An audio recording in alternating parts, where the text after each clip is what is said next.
Well, no, it's going to be streaming to Twitter, so they'll just see it. It all kind of works out. But yeah, no, it's good to have you on, Hudson. You were just talking to us about this book project you're working on. It's very good to be here. Thank you for having me. Yeah, I'm working on a book right now, kind of about Joseph P. Kennedy and his rise and the fall of his family, because he doesn't really pay the price for it as much. But it's fiction, so I kind of get to play around with facts and all that.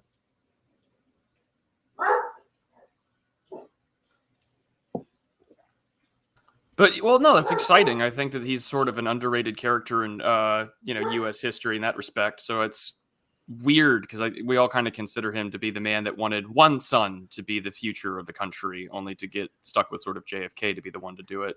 Right, but yeah, I mean, I look forward to it. I think it'll be cool to see you transition from nonfiction or from fiction to nonfiction. So this is fiction. So even better. Let's go.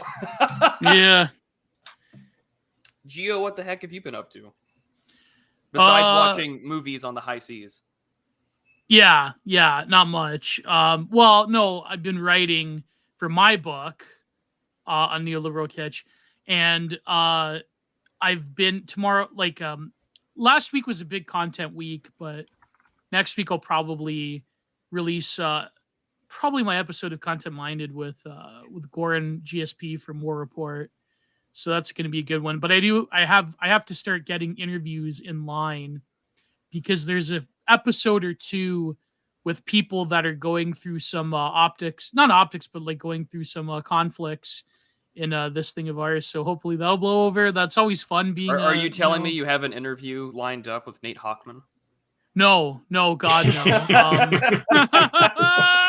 That would have been, imagine that, right? I remember back in the day, I remember my former not co-host, really fond over this guy. We had him and I believe Hochman. How do you say it? I don't know. Hochman. Nate I don't Hochman, think I've actually heard his last. No, I think it's Hochman. Hochman, yeah.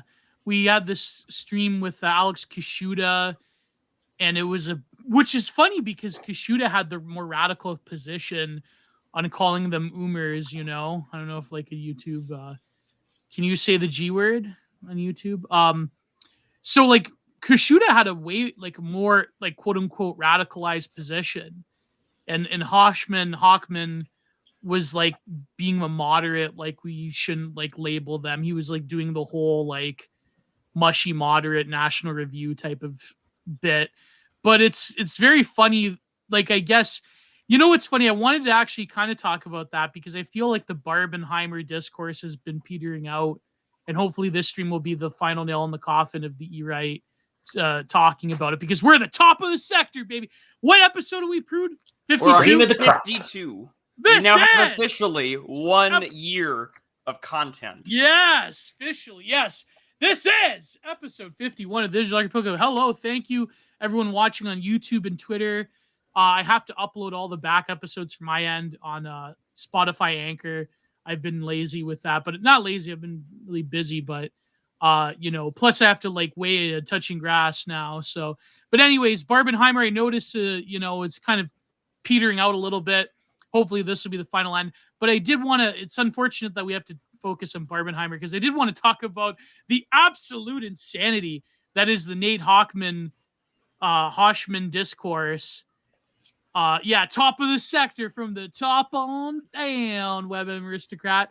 The absolute insanity, the Michael Tracy schizo investigative journalist thread, and the denouncement from the absolute bottom of the barrel. Listen, I don't relish in, I kind of do relish in certain people that will, meet their maker one day and have to answer for their worm-like behavior. But did you see the Rod Dreyer, the primitive root wiener Dreyer thread? Or I haven't. Yeah, did you see that? But I saw it, and I think that it's. I said this in another chat, but my position is that when you're fundamentally oriented on calling these things out, and you're desiring the sort of optical good boy points, what comes next is that there is no limitation to what that is. And Exactly. you're gonna be stuck doing that forever, because that sort of becomes your crutch and your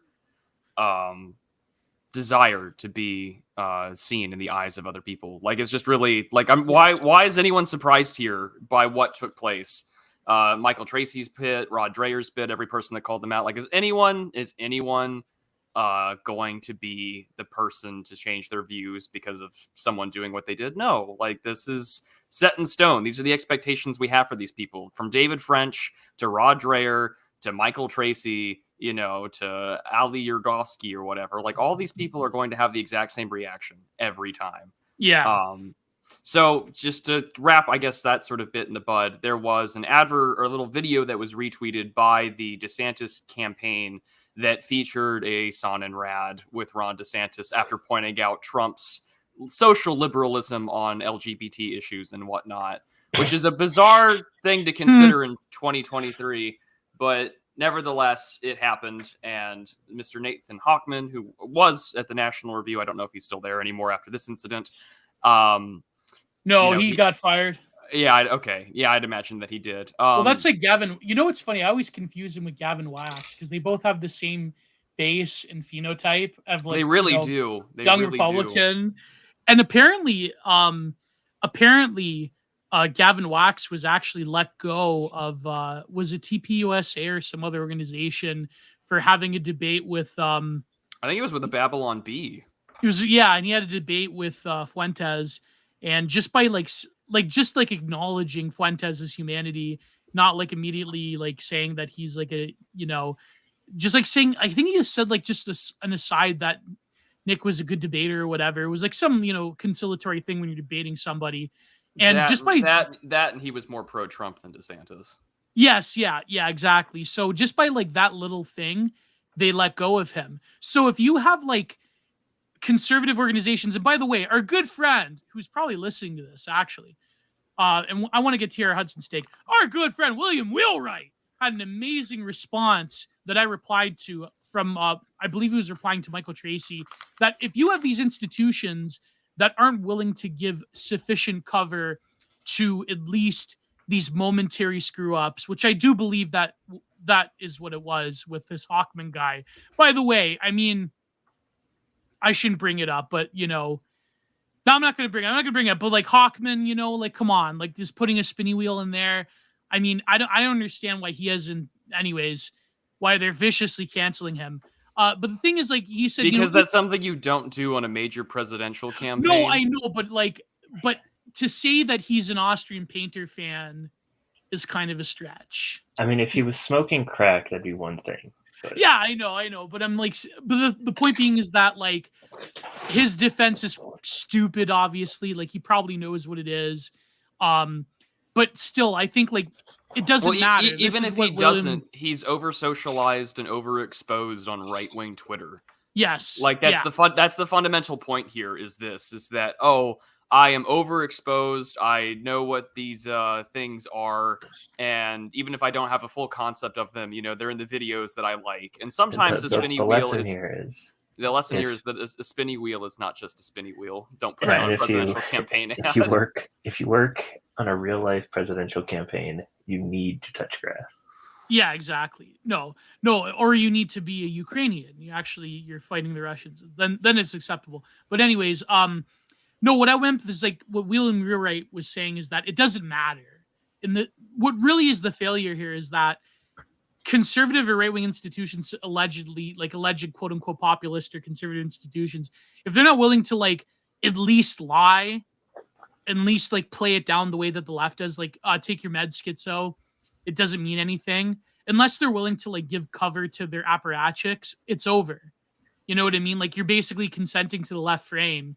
And like, for example, like, like what William was saying is like, there are people on the left who are like legit, abusers and terrorists and have, I mean, even historical figures like communist mass murderers, and they are like worshipped in the annals of leftist institutions. And so it's like, this is the disparity, and it doesn't matter if like, whatever, if you're not willing to like, at least downplay allegations and like give cover to people and maybe like publicly slap them in the wrist, like the way the left always do. in their institutions, but yet still like accept them, then if conservatives aren't willing to like give like cord and attention to their radicals, then it's over. It's over. And like the way that people like Rod Dreher and others have like just basically spun out of control and have done the work of Antifa, it really is an indictment on the bricolage of conservative institutions that have been built up over the decades. And yeah, I mean, Nate Hochman, he's an idiot. Obviously, he probably thought that it was like, I don't know, he was like looking at Panther Den edits from, I don't know, 2017. He thought like, oh, maybe this will win. Maybe this will be like DeSantis's, hello fellow kids type of thing. But I just think that like the moral F-slurring over this is like, it really is sort of like how far, how conservatives don't realize like what they're up against.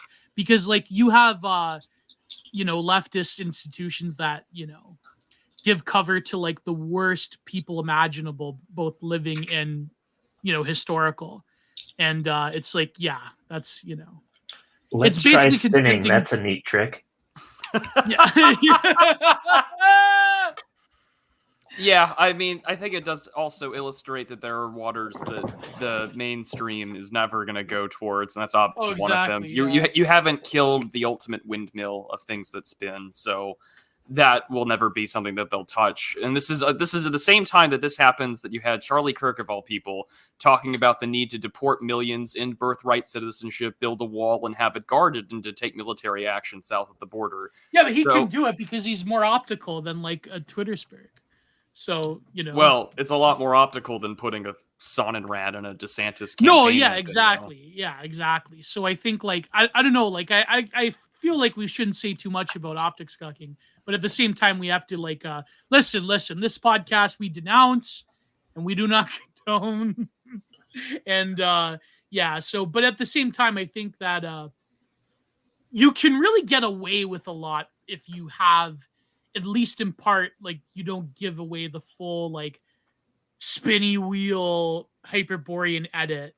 Like someone like Charlie Kirk saying that type of thing, even like 5 years ago, was like you would never consider that. And I think the fact that people like Charlie Kirk has moved towards a more hardline position on things like immigration, that is a victory. In a sense, not that I really trust Charlie Kirk or think that Charlie Kirk is based, but I do think that the fact that the tone is shifting. But the problem is that the right wing, or rather the conservatives, not covering up for these optic failures will just enable a shift leftward into the already existing precarious state of, optical victories for these issues on the political right in terms of the Overton window, by people like Rod Dreher freaking out and making a big deal about it and signaling their allegiance to the, prevailing moral doctrine of the age. That really just, that destroys everything. And I think that the sane approach should be like, yeah, this kid's kind of a goof and he didn't know what he was doing. And it's, whatever, it's lack of touching grass, but it's no big deal. Take your med schizo. It doesn't say anything about the greater, American conservative / right wing as a whole. I don't know. What do you think, T.R. Hudson? Or I don't know. I just came here to talk about movies, man. Okay. And that's, well, speaking of optical failures or successes and victories, we've got 3 movies to talk about today, and these will hopefully be the nails in the coffin before anyone makes another edit. Although I imagine that because this is a Ryan Gosling film, this will be added into the Literally Me canon. And I've got some thoughts on that we'll get into. But so the movies that we're going to be reviewing today are going to be, of course, Barbie, Oppenheimer, and then Radiant is the Blood of a Baboon Heart, which was the Venture Brothers season / series finale, which I'm looking forward to talking about because both Hudson and I are really big Venture Bros fans. So it'll be a good time. But let's just go ahead and spin the wheel, so to speak, and ask which movie do we want to cover first? Mr. Hudson, you get first picks. Oh, let's do Barbie. All right, Barbie it All is. right. I saw it in theaters because someone gave me a free ticket. I was not going to pay for that shit, especially after I read the wiki for the plot before I saw the movie. I prepared myself according to it. And then I sent a High Seas link towards to Geo, and I said, "Have fun with it." And Geo and I had long, angry text messages back and forth with each other, to say the least. Oh boy, it is a movie that perfectly surmises the post Anita Sarkeesian, post Kimberly Crenshaw feminism. This movie could have been made 20 years ago, and it would have had a far more of a shock, but all the transgressive values of its feminism, I kind of expected par for the course. And it's funny because both Oppenheimer and Barbie talk about fascism in totally two different ways, but they kind of coincide. But the most interesting part is Ken stop trying to be a man-child and to learn how the world actually works. But other than that, I know that feeling. I can sympathize with that. Yeah. Woman Moment, the motion picture, is probably the best description of that film that you're probably going to get. It is everything that you would see on intersectional feminist Twitter. And there you go. The most surprising part of the movie for me was learning that Noah Baumbach is 53 years old. Oh, yeah. And every inch of, because like he's a good, right? Like we all liked Marriage Story here, right? I remember I think Prud and I talked about it a few times, and it's I think I saw that. It's a solid film, and I think the first, and there was a movie that I brought up to Prud earlier as well. Their first sort of venture together, which my wife showed me when we first started dating, Frances Ha, which is very much like another Woman Moment movie, but it's, pretty well done. I think probably most memorable for the fact that it's like one of Adam Driver's early films, and pretty much every scene he's in, he's just taking another woman to bed, which, that's I won't get into it. But anyway, he was a competent writer at one point, and then we got this, and I don't see how we square that circle. So it must have been Greta Gerwig. Oh, you don't say. Well, because they've worked on a lot together. I think he also helped with Lady Bird, and she helped with Marriage Story. Oh God, what a terrible film! What a propagandistic mess that Lady Bird was. Oh, totally. But they were at least somewhat competently written. Yeah, true. And this was her little spite film. It was, I'm going to take the concept of Barbie, this thing that, only pretty girls got growing up, and I'm going to ruin it. I'm going to, because I hate it, and I hate men, and I hate everything. They should ruin Bratz next. Well, okay, so that's an incredible take. They announced that they're going to take the Mattel line, and they said they want to make film franchises out of everything from Kino Corner said you're just making another Marvel universe. Yeah, we're just gonna have more MCUs, but instead about toy lines and things like this. That's where it's going. Well, and I'm not we get a WWE film, but it's and of course action figures. Yeah. Well, it's right hot on the heels of the Nike Air Jordan film, which I know all three of us really loved. Oh, of course, right? We're just scraping the barrel because there's more people in this country that don't know why we celebrate July 4th. That our process of Americanizing people is to provide these pop culture films that illustrate the history of this country being nothing more than an economic zone. We've got 2 movies now with Air Jordans, a biopic, and Flaming Hot Cheetos. You've got The Founder on McDonald's. All these stories that are meant to tell you, well, this is what America's all about. You got your Air Jordans, you got your basketball players, you got your McDonald's, and now we've got, Barbie and Flaming Hot Cheetos to all sort of tell these weird stories about how this multicultural thing can all come together because we bow down before the almighty dollar and product. And so that's really what these movies are about, is to Americanize people. They're forms of Americanizing. The frontier closed, so we had to have an empire. The empire's getting a little wonky because we can't manage everything at home. So we got to umbrella the culture under these products for people to enjoy, even if they're complete ahistorical revisionisms for progressive narratives. That's how it works. Well, Tier, do you want to? Well, should we give our longer critique of Barbie? Yeah. Well, let me play devil's advocate. Oh no, let's Tier Hudson go first. Then so you're up, TR. Oh man, I just really didn't enjoy the movie at all, and I couldn't even enjoy it for the memes. Uh, I did like how Tourist Ken was Asian. I thought that was really really funny. Um, Yeah, it was just so mean spirited that I couldn't get into it at all. I liked Oppenheimer a lot more, although I have a lot of strong feelings I about. actually like Barbie a lot more than yeah, yeah, yeah. Go ahead, Tier. Go ahead. But just like it makes a lot more sense when you realize that we're living in Barbie land and we're not living in the real world. As far as being longhoused men, being uh, just Ken starts out as a simp and then becomes sort of like what. MGTOW. Yeah, or at least their version of what they think of MGTOW is, and then at the end of the movie, he's just kind of Ken, which is funny because that's exactly what they advertise it all as. Like the signs all over the place was she's Barbie, she can do anything, and he's just Ken.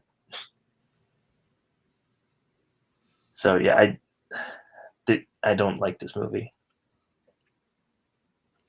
I mean, there are people in chat that are saying it's a deconstruction of, and I mean, you got that from the 3 middle school girls that just decide to verbally give a white woman a struggle session and calling this product a Sexual symbol of capitalism. sexual capitalism. Oh my god, what year is this, right?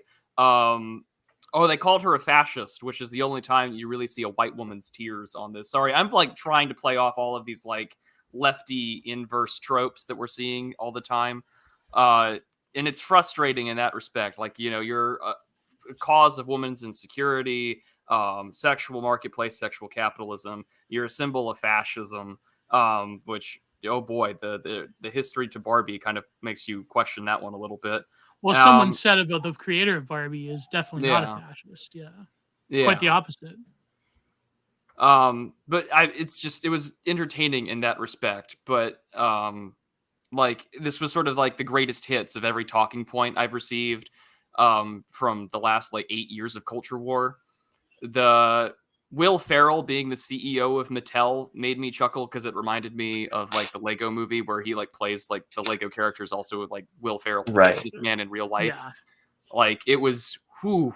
And at the same time, you want to watch him sort of also play the like white man at the top of the game that has to like bow down to the great Zimbabwe 5 times a day, or he's like trying to profess that they've had women CEOs, that he works with women all the time. He's the son of a mother, and binders full of women, binders full of women. And that he tops it off. Like he's like, I even have Jewish friends. Like he's trying to like pull out every defense that he can against sort of the prima superficial critiques of like being discriminatory or racist or privileged and white. Yeah, or like Ken like winking, like the guy, like the one CFO or whoever winking to Ken, like, oh, we're just better at hiding patriarchy now. We just gotta like have like liberal, like sort of liberal feminist talking points, which is another leftist critique about like the actual nature of like what they call white woman white woman feminism, or like capitalist feminism or whatever, or rainbow capitalism, because they're always like doubting the sincerity. But I think like, how about you go, Prude? Then I have maybe a devil's advocate point about. Well, I mean, I'm sure you can come up with some good devil's advocate arguments. I'm sure that there's some in chat that are saying this is meant to deconstruct the girl boss world that she lives in. And I mean, like, to some extent, yeah, because what's the rising action of the film? Like, yes, there's the whole outside world affects the inside world bit, but it's the memento mori is literally the rising action for Margot Robbie's character is, I'm having these strange thoughts about dying and that world isn't as perfect as it ought to be. My youth is fading. I do not, I no longer, like my feet actually touch the ground. I'm not like, in high heels all the time, even when I'm not wearing them. And so like, that's sort of the rising action. They talk about Kate McKinnon being the weird one. So like, of course that, every major female SNL player in the last 5 years is in this film. And so, yeah, like there's a way where you could argue that no, this is like actually how the real world works is that, men are still in charge of things and you can't really be a girl boss. And that, actually, like the Kendom patriarchy thing, like I don't want to do any of these things. It's better to just turn my brain off and like serve him beer or whatever. And like, yeah, you're trying to be humorous about it, but like deep down, like, gender roles still matter and they're still important. And the more and more that we've seen liberation, the paradox of female happiness just comes straight to my mind. So like, yeah, you could make that argument, but its messaging is so progressively toxic that even if there was a message towards women about what this film's supposed to be, its intersectionality, its man hating, and the obvious like racial undertones of the film kind of like wash that all out. Yeah. Plus, I mean, there's one thing that we said in the DMs that they can quabble with the racial issue by having diversity, but there's one step that they really can't reconcile in this film when it comes to the one group that is probably at the top, apart from like, well, it depends. The in trans America, issue? Yeah, because in America it's like obviously the bi POC thing, but the trans issue can never be overcome in this framework. But anyways, I think like I thought that's what Alan was for. Was he? No. No. I don't know. Well, I mean, they kind of no, but Alan's the perfect male feminist, though. Like he's the perfect male. He's an actual strong, Anyways, go ahead, Prude. Oh, I was about to say they kind of ironically address the issue at the end because what's the last words that she's here to see a gynecologist? Like, what does Barbara Roberts have to deal with, or whatever name that she took at the end? Oh, it's the fact that she's a biological, and she's a woman. That's what she is at the end of the day, right? And she has to go see a gyno, and it's just like, well, there you go. I'm sure that's the issue there is that for Barbie to live in the real world, that means dealing with real women's issues, and that's one of them. So it's interesting. It's interesting because like the secret trad reading of this film is when Barbie is introduced, you have young girls throwing away their baby dolls to be like Barbie, and at the end she's going to see a gynecologist and kind of reclaiming the idea of being a mother. Well, that's kind of a stretch. No, I think like what really was interesting was the dynamic between I think like in the middle of the film, if it would have left off without the ending, it would have been a decent like reconciliation of trying to like view gender roles in a very complicated world. For example, the relationship between the daughter and the mother. What's her face? Ferreira? Is that her name? America Ferrera. What a name, America Ferrera. That's real Castiza futurism right there. But anyways, America Ferrera's character, the daughter is like this radical fourth waver. We're not in the third wave because really Barbie is like maybe second to third wave in the sense that Barbie opened up the doors for women to be viewed as doctors and nurses and doctors and lawyers and professional people, but that was like quote unquote white feminism that they have to deconstruct. And so the daughter represents the radical Zoomer fourth wave feminism. But the mother being both independent, but also a single mother, but also saying that, women can choose to be moms and they can be respected. Like that's sort of like the amelioratory, conciliatory liberal feminism that is like explicitly given as something that's a positive vision rather than like this horrendously misandric deconstructionist, also like libtarded radicalism that's like given off as an aside, like pop radical like theory when you talk about like sexual capitalism and how Barbie is like white coded and blah blah blah.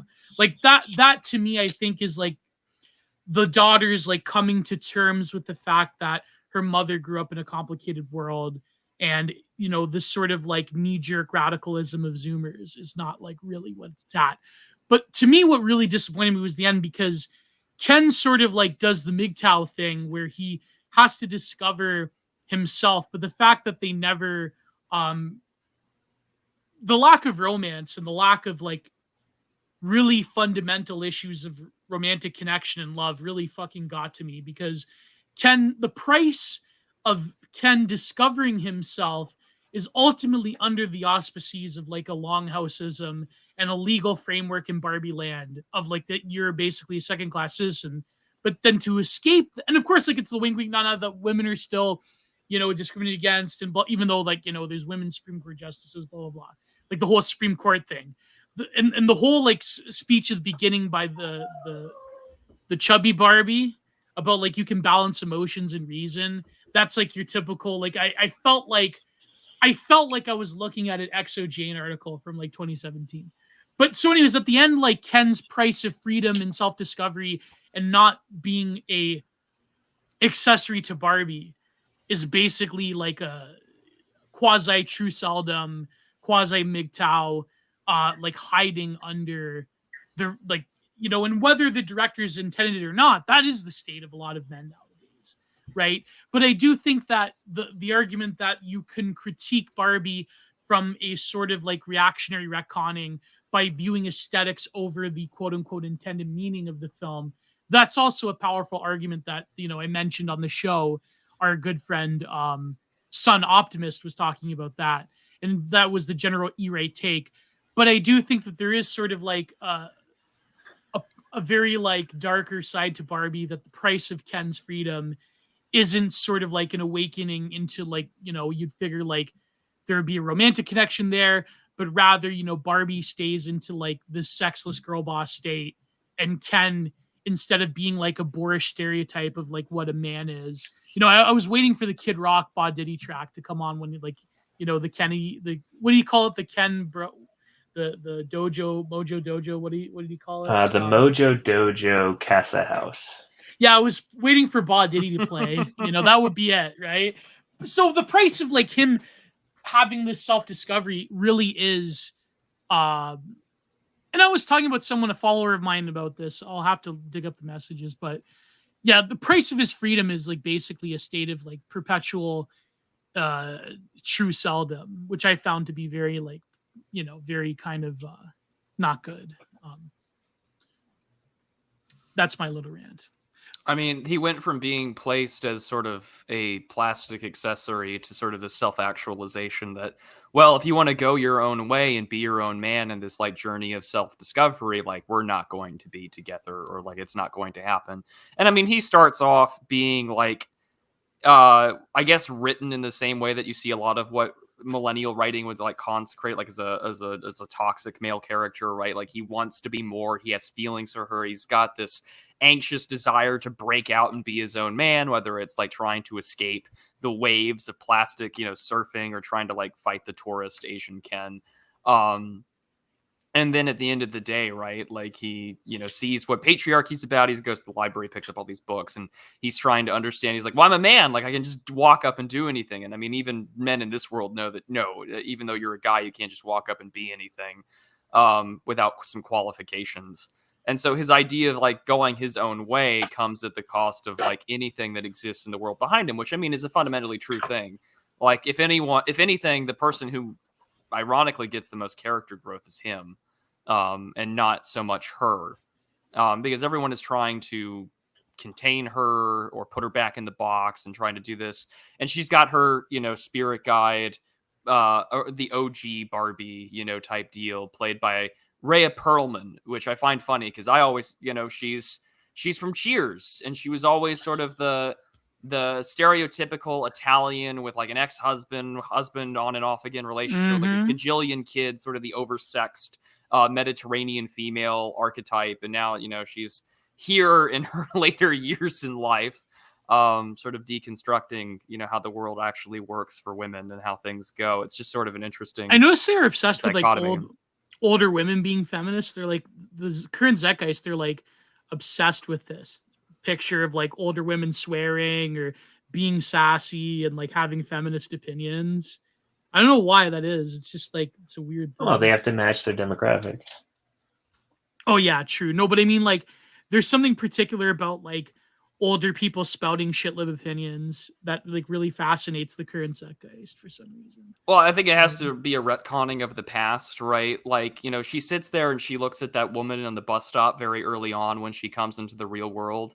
And then she's just like, you're beautiful. And then like the old lady smiles, she's like, I know, that sort of like sassy, tension relief moment that you would see in a Marvel film.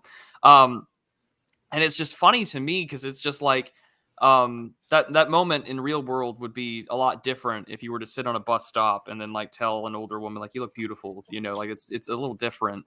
But I think it's because you want things to always be told to people. It was always like people were always progressive. There were always progressive trailblazers. Things are always moving in this like long arc of progress. It was something that just comes to my mind with that, like, you want the older female archetype to guide you through the world. Like everyone wants the Joseph Campbell, elderly wizard like character to lead you. And I mean, if women are going to take on a masculine role in heroes' journeys, then they're going to need their own version of, Obi-Wan or something like that, and for Barbie, it's Rhea Perlman. Yeah, there was a very interesting thread I read. But anyways, Tiara, do you have any more thoughts? Because there's, I'm trying to find this message I had, this back and forth I had with someone about Barbie. No, I again, I just there are a few winks and nods here and there, maybe, and you have to kind of stretch it. I think somebody said in the chat earlier that when Barbie goes to the real world, she realizes that her eggs are all gone, and that she's sacrificed motherhood for being a girl boss for 50 years or whatever. And I think that could be something read into it, but I think a lot of this is maybe even Greta Gerwig either not consciously or maybe in spite of herself trying to make amends with the choices that she's made, even though she might not be totally happy with it. And not to psychologize too much, although that there's a few leaps and bounds I just took there. Well, I mean, she is 39, and I'm sure that is a thought that has definitely come to my mind about this, is that this felt very much like a self-insert kind of character. Like, you want Margot Robbie to like be this representation of what women go through in that respect, like he's someone that, or she's like using this story to sort of just say like, actually women don't live in this like, like the utopia feminist world is only a fantasy. And at the end of the day, right, you have sacrificed a lot to be where you are, whether that's with children, it was like the paradox of female happiness. The movie was very strange. But yeah, its messaging, of course, was just so on the face of things. Like, America Ferrera and her daughter, which was one of the middle school girls that called her a fascist. They've got like the white goofy dad that's like trying to learn Spanish at the end. And, as Barbie goes off to her gynecologist meeting, he goes like, si se puede. And like the daughter's just like, that's appropriation, dad. And it's just like, geez, like just kill me already. Yeah. No, but yeah, the reactions, I think, are just as entertaining as the film. Like, I like the idea that for some reason a 5'8", 39-year-old man decided to go buy plastic dolls and burn them in a trash can, and heads the Daily Wire. Like, what an interesting world that we live in, There was a great rant by a good mutual of mine. His at is Vascuq, so Vascuq. He used to go by Diascult, and he had a great thread. But let me just read you the first text that he put up, because he compared it to the 70s film Girlfriends, which was a way more meaningful, like, film from a woman's perspective. So he says, Barbie is the film that is failingly subversive, a true millennial artwork that worships and projects our current era of media literacy, trying and constantly coming short of being backhandedly insightful to signify concepts bigger than itself, similar to the YouTube video essays on how Winnie the Pooh is Leninist or while Shrek is Spinoza. Greta seems to do the same, an attempt to grasp at nothing is probably the most millennial film of the decade because it desperately seeks something that it simply is not there. It knows what it wants to say, but has no idea how to execute it. Barbie is not bad because it's a stupid rightoids think it's feminist. The exact opposite. It's bad because it fails at being overtly so. Someone needs to study the mental illness of millennials in regard to what they consume, a desire to justify the existence of an art beyond its means. Barbie is not fun enough to not simply be enough to be a family flick, nor serious enough about the subject matter to be considered earnest. And so, yeah, that's very true. Like, it seems like there's a lot of ironic detachment in Barbie, and there's a lot of like trying to say something but not coming short. And it's to me, like, poisoned by irony. Like that's yeah, the exactly. thing. Is Yeah. that there's so much that you want to take away from this film, but at the end of the day, it falls short because the way in which it's written. Because I mean, she's 39, like she's an older millennial, and so is Noah Baumbach's 53. I mean, so I guess he's Gen X and closer to my dad's age. But like, Yeah. you know, this is her story in a lot of ways, but it's so blasted with all sorts of like modern storytelling accoutrements that make up for the fact that it doesn't know how to effectively say what it wants to say. You know, like Yeah. you've got was that Lizzo, the song narrating at the beginning or something like that, and she's, you know, talking about the Barbie world and everything like that. No reference to the other Barbie world song, but anyways, Yeah, you too know, bad. too bad, right? That Too bad they didn't have the Children of Bodom cover of Barbie World. But it's poisoned in irony of current thing politics and that Yeah.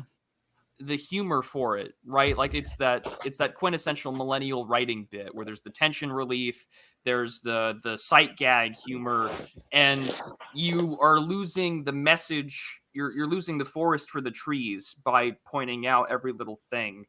And at the end of the day, it's a movie where women have their own problems, men have their own problems. Modernity is a big cause of it, but because we have to placate today's sensibilities, whatever message that you wanted to write gets lost. And so some people can appropriate this to be a based deconstruction of like Barbie the doll and what that means. Others can take it away as like feminist garbage. Everything just becomes surface level because if you scratch too far, you're going to pierce right through the rice paper. They did at the beginning, when you had Fat Barbie, or sorry, Lawyer Barbie, arguing against Citizens United, and that just made me like, okay, so that means that there's a Barbie out there who argued for Citizens United. Like but that never gets addressed. It's only good things here, and we're literally shadow boxing against nothing in this awesome. Yeah. If women were in charge, everything would be super wholesome chungus forever. But there are no pregnant Barbies. Remember, that one got discontinued because who wants a pregnant doll? Like Yeah. it reminded me. And there are like, no fat Kens either. Yeah, no fat Kens. There are fat Barbies, but there are no fat Kens. You've got skinny feminist ally Kens and Asian tourist Kens and basketball player Kens and beach Ken and beach Ken who doesn't understand what his function is. Like, honestly, the Toy Story 3 version of Ken and Barbie was a much better even deconstruction of that relationship than this, which, you know, now we're talking about Toy Story 3. Oh, a much better written film. Cartoons for children. Well, that kind of when did that come out? 2011. Something like that. You've got a radical departure in what messaging has been, but I mean that's also to do two different audiences, but one that likes the franchise, one that also is saying goodbye to it after it running since 95. But I don't know, like this movie sort of just illustrates a world where I don't think anyone can actually be authentic. And if we were to be authentic, no one would want to put up with the current thing niceties that world has. Like, you know, what is patriarchy? It's men and horses, you know, like cool. And it reminds me of like the bell curve meme where it's like, well, how is power derived? And like on the two ends of the bell curve, it's like swords. And then the middle has these abstract concepts of rights and stuff. And it's like, well, what is patriarchy? Men and horses. But I mean, and again, horses are just men extenders. Yes, they are. No, but yeah, go ahead. No, I think like the rant about like where Barbie does like this sort of rant about like by giving voice to the cognitive dissonances of women under patriarchy, it like lowers its power. It's like that's like even like leftoids have critiqued that as being like that's not enough. That's not sufficiently radical. that's in some ways just a way of coping with problems that don't have like an easy solution. I thought that like again, but it was typical like millennial irony, like breaking out into like little tidbits of theory, but then like going back to what they were doing in like sort of a semi comical way. Um, I don't know. I think that the film was ultimately confusing. I don't think it's like that much of a disaster as like what other people were saying, nor do I think that like I don't know. I was talking about this with certain people with certain, various people online. And I had initially a bad take of that, there's no way you could appropriate this as like a right wing film or whatever. But I do think there's like conscious nods here and there towards like, the fact that they cast Ryan Gosling at all is one of them. But also like Greta Gerwig, my one friend said something that they actually know more about like the directors actually know a bit more about theory than they let on, and that there's like not, in some ways you could almost look at it as a critique of like kind of like lowbrow millennial feminism, in a postmodern sense, I guess you could say.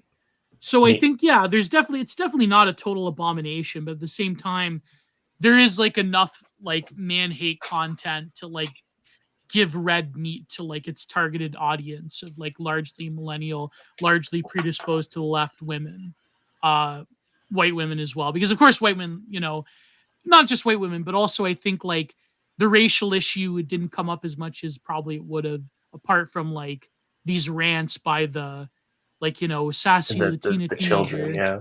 Yeah. I personally can't wait for the Bronze Age Ken edits where he turns Barbie Land into Club Tropical Excellent. Yeah, that'd be great. Yeah. No, but also like, another thing too is also like the second or third wave, like repudiating their like it's almost like they're eating their Zoomer children because their Zoomer children don't know what the hell they're talking about. So it's almost like the feminism of the mother of Well, it's all Ferrera, pantomime. Because like even in Barbie Land, the Kens are drinking beer from bottles that don't have anything in them. It's all as you would say, kayfabe. Yeah. But also like notice like as soon as they go into the real world, like she's immediately like ogled and like harassed, and it was like very like I don't know, it was very funny. Steve Saylor had a bit on this where it's just like if they were to end up on Venice Beach, she would not be catcalled or anything like that because there are a bunch of like zoned out heroin users that are all over that beach that the police can't properly take care of because go away until I leave type deal. But yeah, it was like every talking point of the last 6 years crammed into like an hour and 48 minutes of runtime, just to sort of inform you that like this is the world that we live in, and we're probably never going to get. You're not going to get like a Kendom back, and the genie's out of the bottle of the sexual revolution, and we can't properly communicate that because no one wants to say things that are too discomforting to the general consensus of the audience that this movie's targeted for. Although I think if you were to ask people nowadays, even like, normal people or even lefties that like, hey, are things okay since the 1960s in regards to like gender relations? The answer is clearly no. And this film, can't express it despite its desire to express it. But rather than trying to, come to some form of amelioration or reconciliation, instead, what do we get? Well, we get like the Great Divorce. And go our own way. So there's your C.S. Lewis take on it, But does Ken find his own like real identity? Because I guess like a charitable take would be that if Ken were to like finally get what he wanted with Barbie, then he would also still be like a sort of servant to like living in the shadow of Barbie.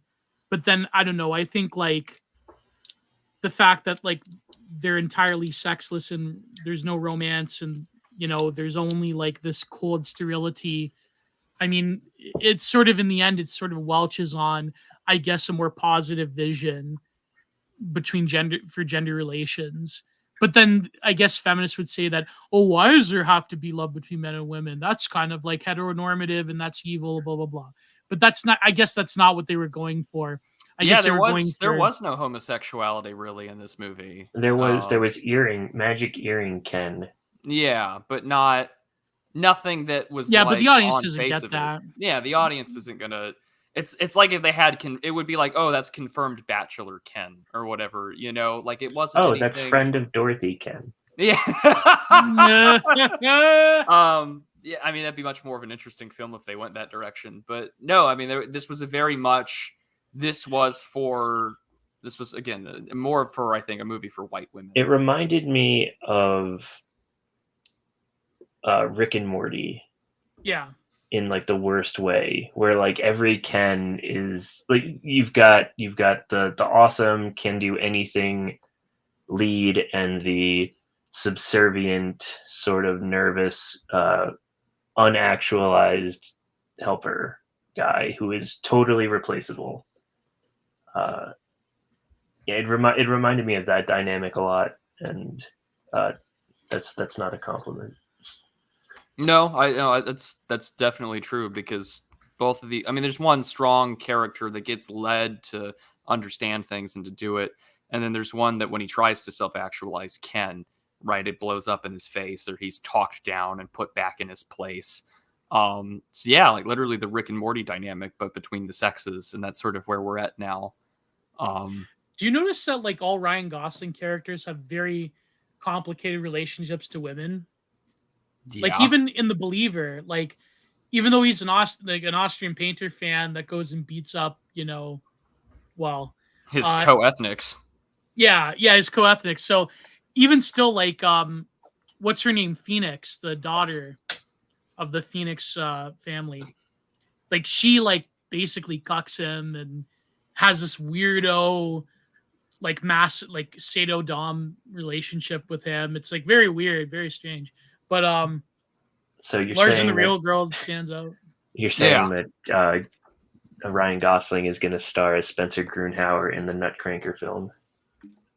That would be incredible. I demand that movie. That has to happen. It has to happen. Even he's gonna have to put on a lot of weight, but I think he can do it. You know who's gonna play the Spencer's GF? That what's her face? The lady from Girls. Lena Dunham. Yeah. Lena Dunham. No, I was gonna say, like that one that plays the fat slutty friend, the British actress, or is she Australian? Rebel Wilson. Rebel Wilson, but yeah, Lena Dunham's a way better choice. Yeah, Rebel Wilson's lost a shitload of weight. Really? Yeah. Let's look this up. Rebel Wilson. We're crushing Gia's dreams in real time. I know. Rebel Wilson was bullied by Zero HP Lovecraft, and she did indeed lose some weight. Whoa! And she took what was that, Ozempic, right? Yeah. A lot of even what's her name? She looks way better fat. Like, no, I'm not joking. Like, her face looks haggard, and she looks because she didn't actually Christina lose the Hendricks weight. Also said she was on Ozempic, and she said that she had lost a lot of weight. That was a tragedy, Christina Hendricks, man. Like, I hate that, man. Like, she looks way better with some chub. Like, because here's the thing: if you want to have like Renault is in shambles. No, that's what I mean. Like, if you want to have the assets, you have to have the body. Like, women don't understand this. And like, listen, let me turn on my male feminist hat for a minute, okay? Like, if you like, beauty standards are so screwed up, because if you want a woman, like, the recently that model with like the big hips, did you see that? Yeah. Like, if you want a woman with assets, you gotta have the body to go with it. Like, men do not understand this. Men used to understand this, okay?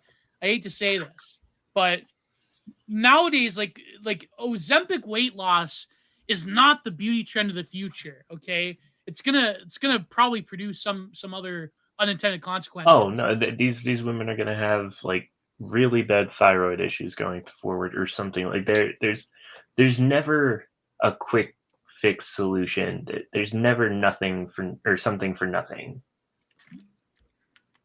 Yeah, exactly. They're taking a Faustian bargain to try and delay the wall just a little bit more. The wall. Like, I don't know. I think the wall discourse is sort of like. Anyways, no, I'm getting too much into woman respect her framework. But I do agree with the chat. Kat Gio, Dennings your is probably GF the changed best. you, man. Yeah, she didn't, man. I was always this way. This is still Geo. Like, this has not changed. Renal Fault Geo has not, that's always been here, has not gone away.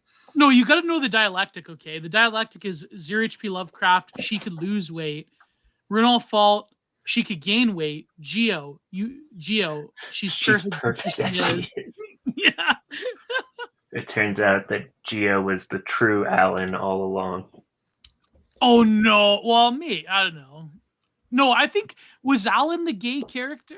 No, Alan. That was Michael Cera. So he was like the perfect male feminist character. Yeah, Yeah. the perfect subservient male feminist. A male feminist that can There was actually only. fight. I thought that was a good gag that there was only one. Yeah, and that he fights the chud construction workers. That was funny. No, but like he's like, please get me out of here. I can't handle it with these giga chads. They're gonna eat me alive. But yet he beats up all this construction. It doesn't make any sense. Like, couldn't he beat up the Ken army? Because every contradiction in that, because the film is full of contradictions, and like that's the problem that you have to deal with in this film, is that whatever message it wants to tell, it is stuck dealing with the contradictions of sort of the progressive worldview that it has. Like, the right calls this out all the time, like, oh, you say this, but then you do that. Like, between hypocrisy, the dialectic, and the fact that like the leftist message tries to make all these things work in an intersectional framework. Spoiler alert, they don't. But like, because they have to all exist under this like Prague tent umbrella sort of deal, it's going to be rife with contradictions. And so whatever message that this movie wanted to give out, there is no coherent through line, because you're going to say something that contradicts the next scene. Yeah, they just need Charlie Kirk to start Turning Point Barbie Land and totally own them, or Turning Point, and have him destroy the Barbies with facts and logic. Like, Ben Shapiro? That's Ben Shapiro Barbie. Or that's Ben Shapiro. What did Ben Shapiro say? He got ratioed. Barbie, you're not a doctor. My wife, she's a doctor.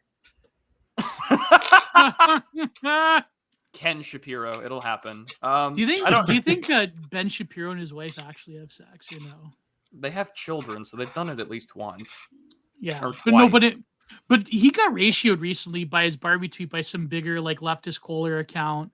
But what was I'm guessing Ben Shapiro's like, this is feminist subversion, typical. Well, like he did the like weird tweet, because like he's the owner of the Daily Wire, so he's like, my like bosses or whatever, like my I was forced to go see Barbie, and it was just like, okay, you are the boss. You are the boss. Like, you are kind of the face and name of the Daily Wire. His wife made him go see Barbie. Yeah, maybe his wife, And then he said, then he did a video for the Daily Wire, and he was just like, he destroys Barbie for 42 minutes and like 10 seconds. And then he like talks about how bad it is, and he takes some like Barbie and Ken dolls and he like burns them in a trash can. Oh, and it's just no. like, this is the kind of performative conservative ink reactions that this film wanted to elicit, and you gave it to him. That was like Kid Rock shooting the light cans. Or the Glenn Beck using Cheetos to make his face orange. That was funny though. I got to give Glenn Beck that. That was funny. That was at least, that was more entertaining than like a 5'9" man whose beard looks painted on with like little air spray type deal. Burning some plastic dolls. Like, ugh. I've changed my opinion on Glenn Beck. I used to not like him, but I realized that now he was onto a lot of things before like the E-right even got to them. Oh darn! Am I behind on my proper opinions? Do I like Glenn Beck now?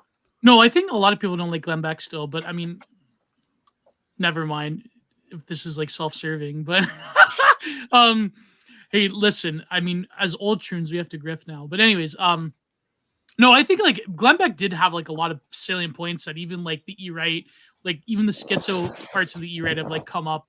But the orange thing was like actually pretty funny. Like, I mean, I don't know. It's like, I think like this very lowbrow shit for brains. Like, I'm going to buy this product just to destroy it, to protest wokeness is like very besides the point. That totally worked in the 90s with gangster rap. Yeah. or Yeah, violent video games, or metal. virtually anything that was done to sort of protest like an anti, conservative point at the time message. Like I don't know, like I wanted to go into this film just to see what the hell it was all about, and someone gave me a free ticket, and I said, okay, why not? Like, I think there's more to it, but I think it gets lost in its progressive contradictions. But there's one reactionary point. Your friend's thread, I think, is very apt because Yeah. It can't express what it wants to say. But again, I know for a fact, like, and I know that that's sort of like a lefty talking point, but like, I am not the target demographic for this movie in the same way, like the Marvelous Miss Maisel is not for me. I don't think there is I can't think of who the targeted demographic for the film is. Aging millennial women. I guess, but it's got Ryan Gosling, so it's got to have young men as a target as well. Yeah. I think that casting choice was probably very deliberate. Yes. I mean, I don't think anyone who works in Hollywood has not come to smell the trend of, every movie that he's ever been in has had this sort of cult following of people that like vicariously identify and live through him mimetically, right? Like we did a whole episode on Literally Me films, and the Kino Corners talked about this. We did 2 episodes on that. We have. And like 2 of my favorite episodes, by the way.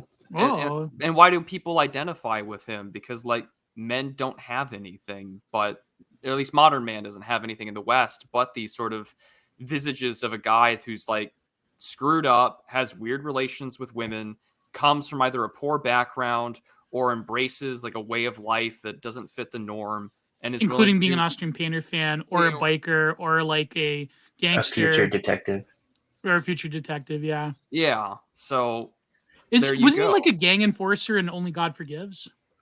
He was I'm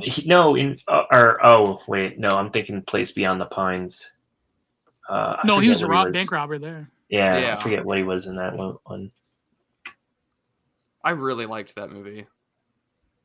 Place Beyond the Pines? Yeah, I know we did an episode on it already, but like I really liked that movie. I had a follower of mine, he followed me for a long time. He said he didn't like Lost River, the one that he directed. I think we should do a whole episode on Lost River. Isn't Lost River wait, which one am I thinking of? He directed it. No, I haven't seen Lost River. For some reason I think of what's the movie with Sean Penn? Mystic River. Mystic River. That's a good movie. That's a good movie. It was draggy though. It's really messed up. All right, now that you say it's draggy, that's a perfect segue for me to complain about movies. Yeah, Oppenheimer. No, but before we go to Oppenheimer, even Barbie is too long, and the money people in Hollywood, I don't know what they're doing because they're letting these directors get away with murder, literally, not literally, but just these movies are so fucking long. You're not Obama or Clinton, okay? They don't get away with literal. No, some of them do actually. There were a number of Hollywood directors that murdered their wives. Roman Polanski famously, and then he blamed it on Charles Manson. That's right. No, but before we go into Oppenheimer, the one reactionary point I think would be that the Ken dolls end up selling like hotcakes. Yeah. When Ken becomes a patriarch. The Mojo, what the fuck? I just said it. Mojo Dojo. Yeah, like apparently his film is already selling out, even though it hasn't been made yet. Like, you would think that Will Ferrell's character would be like, oh, I guess this is just all right. We're gonna sell Ken now. Ken's if capitalism was truly as evil and as calculating as they say it is. Yeah. No, but that's what I mean. Like to my friend, to my friend's point. By the way, you should follow him. He's a great art critic. My friend Ekin Erkan, like he pointed out that like these, the directors, they know theory more than they let on, and that maybe it kind of is an ironic spoof. But the one reactionary point is like, okay, Will Ferrell's character as a CEO. By the way, I'm not a big fan of Will Ferrell after I really liked Ron Burgundy. But I think Mhm. that Will Ferrell being like the Hollywood comedy, like corporate guy, I don't know. It's sort of like, it is like I Will mean, he Ferrell's was the become a hit first. or He miss. was the first like SNL rags to riches story. Yeah, Had his yeah. tryout, and then is like a well-known comedy actor. And then Stranger Than Fiction, right, is like his attempt at being serious. But Which uh, I actually really liked that film. Oh yeah. I think There I was think I need to rewatch it. I think like I Will thought he did a good Ferrell, job. he had a capacity to like capture the millennial imagination. We were growing up, we watched films like, like Ron Burgundy and Talladega Nights. And so I remember like, I mean, a lot of those films just became like millennial cool because like I remember in school, like everyone would quote them, like Afternoon Delight, like Mm. yeah. But no, like Will And now Ferrell's they're all character, elf. yeah, Elf, yeah. And Will Ferrell, he couldn't account for why they have to just focus on Barbie when the CEO is like, oh, can't we just like make money? It doesn't matter if we're selling it to like little boys or little girls. Like, no, it's gotta be like the imagination of little young girls. It's like sort of like the ideological foot point of these like Mattel. It's like, why can't they just sell Barbie? They could sell like I guess they sell WWE action figures. See, when I was a kid and I had WWE wrestler action figures, it was made by Jakks Pacific before Mattel. That's like an old Troon point. But no, sorry, old head point. But I think like No such thing.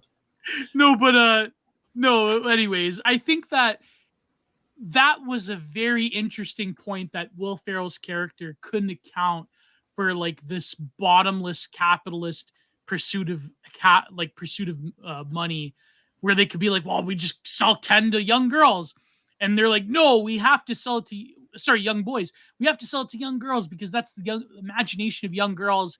And it's like it's very unclear what Greta Gerwig and the other writer meant by that, which I think is very funny, very like maybe a little nod to the the young men that are watching it for Ryan Gosling. I don't know. That's the thing too. I'm a little reluctant to kind of go deep into the metaphysics of Barbie Land, Yeah. but if people start playing with Ken dolls like he's like just An a action chud, hero. yeah. If everybody starts making Ken chuds, wouldn't that be more reflected in the real world? Like, would the Barbies not win if the Ken toys were selling out as quickly as they were? No, I think Barbie Land would then become the real world because then men are given an outlet to escape, whereas the world becomes more gynocratic. We're like debating a fucking Hollywood Yeah, cult I film. know. What are we doing? Can we move What on? are we doing? Let's move on. That is an interesting point, though. Maybe Barbie isn't as bad as we think. Yeah, maybe it was secretly based all along. It's actually just you can't escape aesthetics. And It's aesthetics tearing down make it Zoomer based. radical feminism. Yeah, you can't escape aesthetics. Exactly. You know what? My favorite meme was when people were doing like tickets to Barbie last year. My favorite one was The Sopranos. They're all in their suits. And it's like 4 tickets to the cinematic experience of Barbie when they released that clip of like Ken and Barbie on the beach where they're going like 4 tickets to the cinematic experience of Barbie. Oh, Mr. Patchouli, what happened to Josie? There was this great schizo thread on Josie from Fish Tank that I quite enjoyed. That my good friend, if people remember back in the Common Filth days, my good friend Ronald McFunkytown, he alerted me to this schizo thread that Josie was like trying to like mess with Jet because Jet was like fond of this e-girl that sunsetted, and Josie was trying to mimic this e-girl spiritually. It was really Josie's like a Wendigo. And it was a great thread. Yeah. What the fuck are you talking about, Gio? About Fish Tank. But like, anyways, I thought it was a great thing. Is Prude, are you there, bro? Yeah, I'm here. I'm here. No, but anyways, yeah. So There was this great thread, the schizo thread on Josie from Fish Tank, where she's a Wendigo trying to possess the spirit of Jet's long lost love, who sunsetted from this e-girl. And it was through the plushie, this exact same plushie that Josie would carry around, is the plushie that was the favorite plushie of this e-girl that Jet was into. I don't know. It was a pretty good thread. It's spiritually true. I have You a fan no of Fish words. Tank, Tier Hudson? I have no idea what any of that was. You didn't watch Fish Tank a month ago? No, I guess not. I guess I relied on you, Gio, for this take. I saw clips and bits and pieces, but I don't think that was for me. I did 2 hours on Fish Tank on Content Minded. That's how good it was. Oh boy. All right, I guess I'll just have to, I guess I'm gonna have to listen to subscribe. this take in full. Yeah. I'm gonna Be link sure to to the thread. I'm gonna subscribe. link the thread. You know what? I'm gonna tweet about the thread. Please do, because all of the words that you said, while gibberish, sounded interesting. Oh yeah. So I mean, that is definitely Gio's forte, is for these reasons. There you go. I need to go listen to it and watch the whole thing and listen to Gio's take. Everyone subscribe to Content Minded and make sure to get At Genre Productions. and become patrons so that you too can understand what the hell Gio is talking about. Yeah, and I believe the extra on that episode, it was Soul of Variety Mega Show 4. I believe I talked about some other things that were very pertinent about the war in Ukraine and other things like that nature. Patreon.com/Genre Productions. Also, need those super chats. I see Prude isn't getting a lot of super chats this week. Gio, quick question. When you take your meds finally, does your girlfriend go away? Fuck you. She's real. What, oh my god. What color is the sky in your world, sir? If you subscribe, okay. I didn't post a face photo, but if you subscribe to my Patreon, you will get access. She's real. She's real. She just lives in a different country, guys. She literally lives in a different country. You will get access to the know Patreon her. Discord, where I uploaded a photo of us having a picnic. But of course, I cropped out her face because I gotta respect her OPSEC. She's real. Yes, Gio has a woman in his When life. I take I'm gonna text her that right now. Take my money. She's real. No, I posted a photo in the Discord. I'll give you a link, TR. Thank you. I have so much Gio to catch up on. It's like Russell Crowe in A Beautiful Mind. It's real. It's real. You guys are fucking terrible. No, people are actually going to believe that I'm just making shit up. I said this. I know she's real to you, buddy. Stop! I tweeted yesterday or last night. Oh, my God. Dad works for NASA. Dad works for NASA. It's true. Like Tyler Durden. Her dad tried to get the men on the moon. Oh my God! I am yesterday. Gio's sore throat. Yeah, you have become destroyer of Geos. Oh my gosh.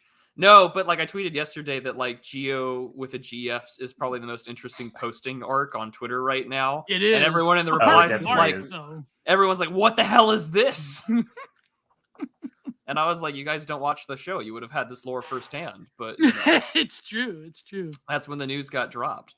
I hope you believe I'm not that schizo to like me, like, because think of it from my perspective. Okay, if she wasn't real, not only would like that like destroy me, like my credibility, but also it really screws with my true self credibility that I've built up over the years. That would also you would make her up, Gio. No. Not consciously. Yeah, this is not a fever dream. I'm gonna have to eventually post this is a deep photo. lore for Twitter friends. This is true. It is. Like even in the GCs that Gio and I are in, when he mentions like the lady friend, everyone in the rest of the chat is like, "When the hell did this happen?" Look at Spasticus Gio's credibility. I'm gonna eventually have to post a crop, a faceless photo of her. I think that's You probably... gotta fuck with them though. You gotta like shop it into some wheat fields. I'm trying to create Yeah. a good segue to Oppenheimer, something like a Florence Pugh joke or something, but I don't have it. So Oppenheimer. I hated I detested Oppenheimer. But you go ahead, TR. It's your show, my man. I liked it fine. I'm really tired of Christopher Nolan. This was probably the most Christopher Nolan movie he's made. The dialogue was fine when you could hear it. It was way too long, and it's strange because I think Cillian Murphy did a good job with the script that he was given, but he's both too emotional, but then also not emotional at all. Like he's like a robot pretending to have feelings in the movie, and I don't think that's his fault so much as it is just the writing. Yeah. I actually agree with the super chatter that had sent it in earlier. This had a visual style that reminded me of Good Luck and Good Night. Oh yeah. Yeah. I mean, like they were covering the same themes, right? Like McCarthyist, anti-communist sympathies and attitudes during World War II and in the 1950s after the war. And we're talking about, and of course, this one is about the Manhattan Project, which the good comparison I think is between this movie and Fat Man and Little Boy in the creation of the bomb. Whereas this one is far more about the man. This is clearly a biopic film, and I think that Cillian Murphy does a great job with what he's given. He's a talented actor, and most of the things I've seen him in, I haven't seen anything where I think he's like bad. It's a really talented cast overall. Yeah. Like Robert Downey Jr. did a really good job, and it was nice to see him in something that was not Iron Man or schlock. So, the guy can still act, which is good to see. Maybe he'll do more serious films in the future, but one of my favorite Robert Downey Jr. films is where he's with a lawyer. He's comes from a small town, but he becomes a lawyer. The Judge. His dad. His dad with Robert Duvall. Yeah, that's Robert really good film. He acts like really great when he's like talking to his old man why he left. That was great. It was really sad, emotional film though. But also like one of my favorite films ever growing up was 28 Days Later, where Cillian Murphy does an amazing job. Yeah. I went through a whole zombie phase in high school. Oh yeah, me too. I think because of like The Walking Dead and stuff, just happened to be like really popular at the time, and I think 28 Days Later was definitely one of the best zombie films because it deals with the humanity of that situation rather than typical zombie schlock. Totally, and what's his name? The one guy that discovers him, not the black lady, but he has the lion joke. Liam Gleason. Something like that, yeah. Domhnall Gleeson, right? No, too young. Oh. No, but then I do Walking Dead take. It's fun. Mr. Patchouli brings that up, but Gio, I had a video. One of your like that's the definitive Walking Dead take. Yeah, that take was actually really instrumental in my book, in me writing my book. Whoa! So I don't know if you know, but like I went pretty brutal when it came to some non-consensual touching in the book, and part of it was because of like I saw that in The Walking Dead, and I was like, oh yeah, Gio's totally right about that. So you had a big hand in that, and I never got a chance to actually tell you until now. Oh, thank you. Wow. I can't wait to read the book. I have your other book. No, that's the one that you have. Oh shit. I read it a while ago, but I have to like maybe do a review because like I'm trying to get through Marty Phillips's book because Marty Phillips, my one chapter in my book is instrumental in like one of his tweet threads. But yeah, The Walking Dead take, like the thing is with 28 Days Later, it deals with humanity, but I really like the character of like Christopher Elkinson's character as Major what's his name? Yeah, he was. Yeah. That was. I mean, because was real. Like, of Yeah. course, that's the first thing that they're going to think of. Yeah. Yeah, I really enjoyed that film. I promise. Much more than Oppenheimer. Yeah, I promised them women. That was like the most terrifying. Like, oh my god, like that's you just know what that means. Of course, like you could nowadays. Of course, you could imagine a Giga Chad dialogue. Yeah, I what's promised his them name? women. And then Michael Cera comes out and beats them all up, and Yeah. and creates the awesome utopia that And men were in the everyone way of clapped. creating. Yeah. Yeah. So true. But Oppenheimer. Yeah. Oh, you go ahead, Terry. Go. Point. Yeah, finish your point. What was my point? Oppenheimer bad, too long. Not every film is The Godfather, and I didn't care about Emily Blunt's character. neither did I. I think she's a fine actress, but I like, just being a drunk in every scene with no other features other than my second husband died in Spain. Like, it was, I don't know. I had sex with Oppenheimer. Yeah, that was a character. Then they turned her in like a spicy girl boss in the end. Yeah, that is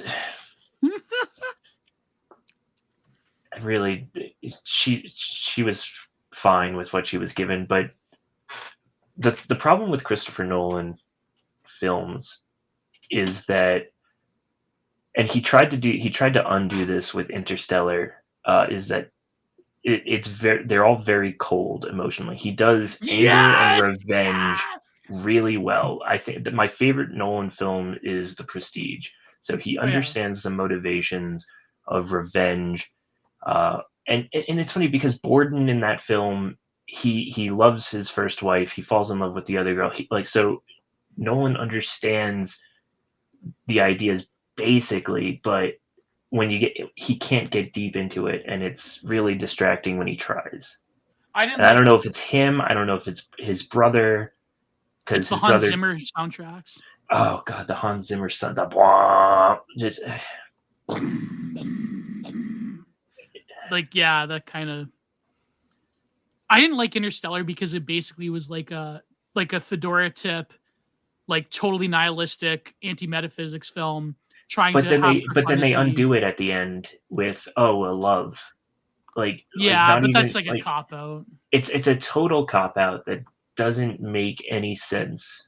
Yeah, it's trying to be metaphysics for fedora tippers, and it doesn't work. Especially when in this film worships science. You have basically a Reddit atheist trying to save humanity from itself. Well, why would he do that? There's no inner motivation except for preserving the biomass. He really doesn't like children and needs to get away from them. No, but even this film is worshiping the almighty power of science is the real moral voice of society. When no, it's not. Well, that makes it clear and present in this film as well. The key thing that Oppenheimer's moral aspect here, and you see this in the rest of the scientists he talks to, from Niels Bohr to Albert Einstein, that you see throughout all these films. Every single one of them is just you are the American Prometheus. That you are You've given them the means to destroy themselves. This is another take that would land us to an episode of the pause button, but let's not. Let's not. Yeah, there's a clear I will just say that let's call it Messiah complex. Yeah, there's a clear ethnic undertone here that one needn't go too far into. There's always the air of oh my god, why couldn't we just have nuked the Germans instead of the Japanese? I mean, listen, do people really? This is a problem with American education. Do you know what the Japanese did during World War II? Do you know, in terms of their brutality? They made American servicemen watch anime. No, I'm not talking about that. That was pretty based, but no, we know that anime was created after World War II. We're making a joke, but no, I'm saying it's the whole moral quandary over if America would have nuked Germany nowadays, you would have had it would have been normie sadism to the degree that you've never seen before.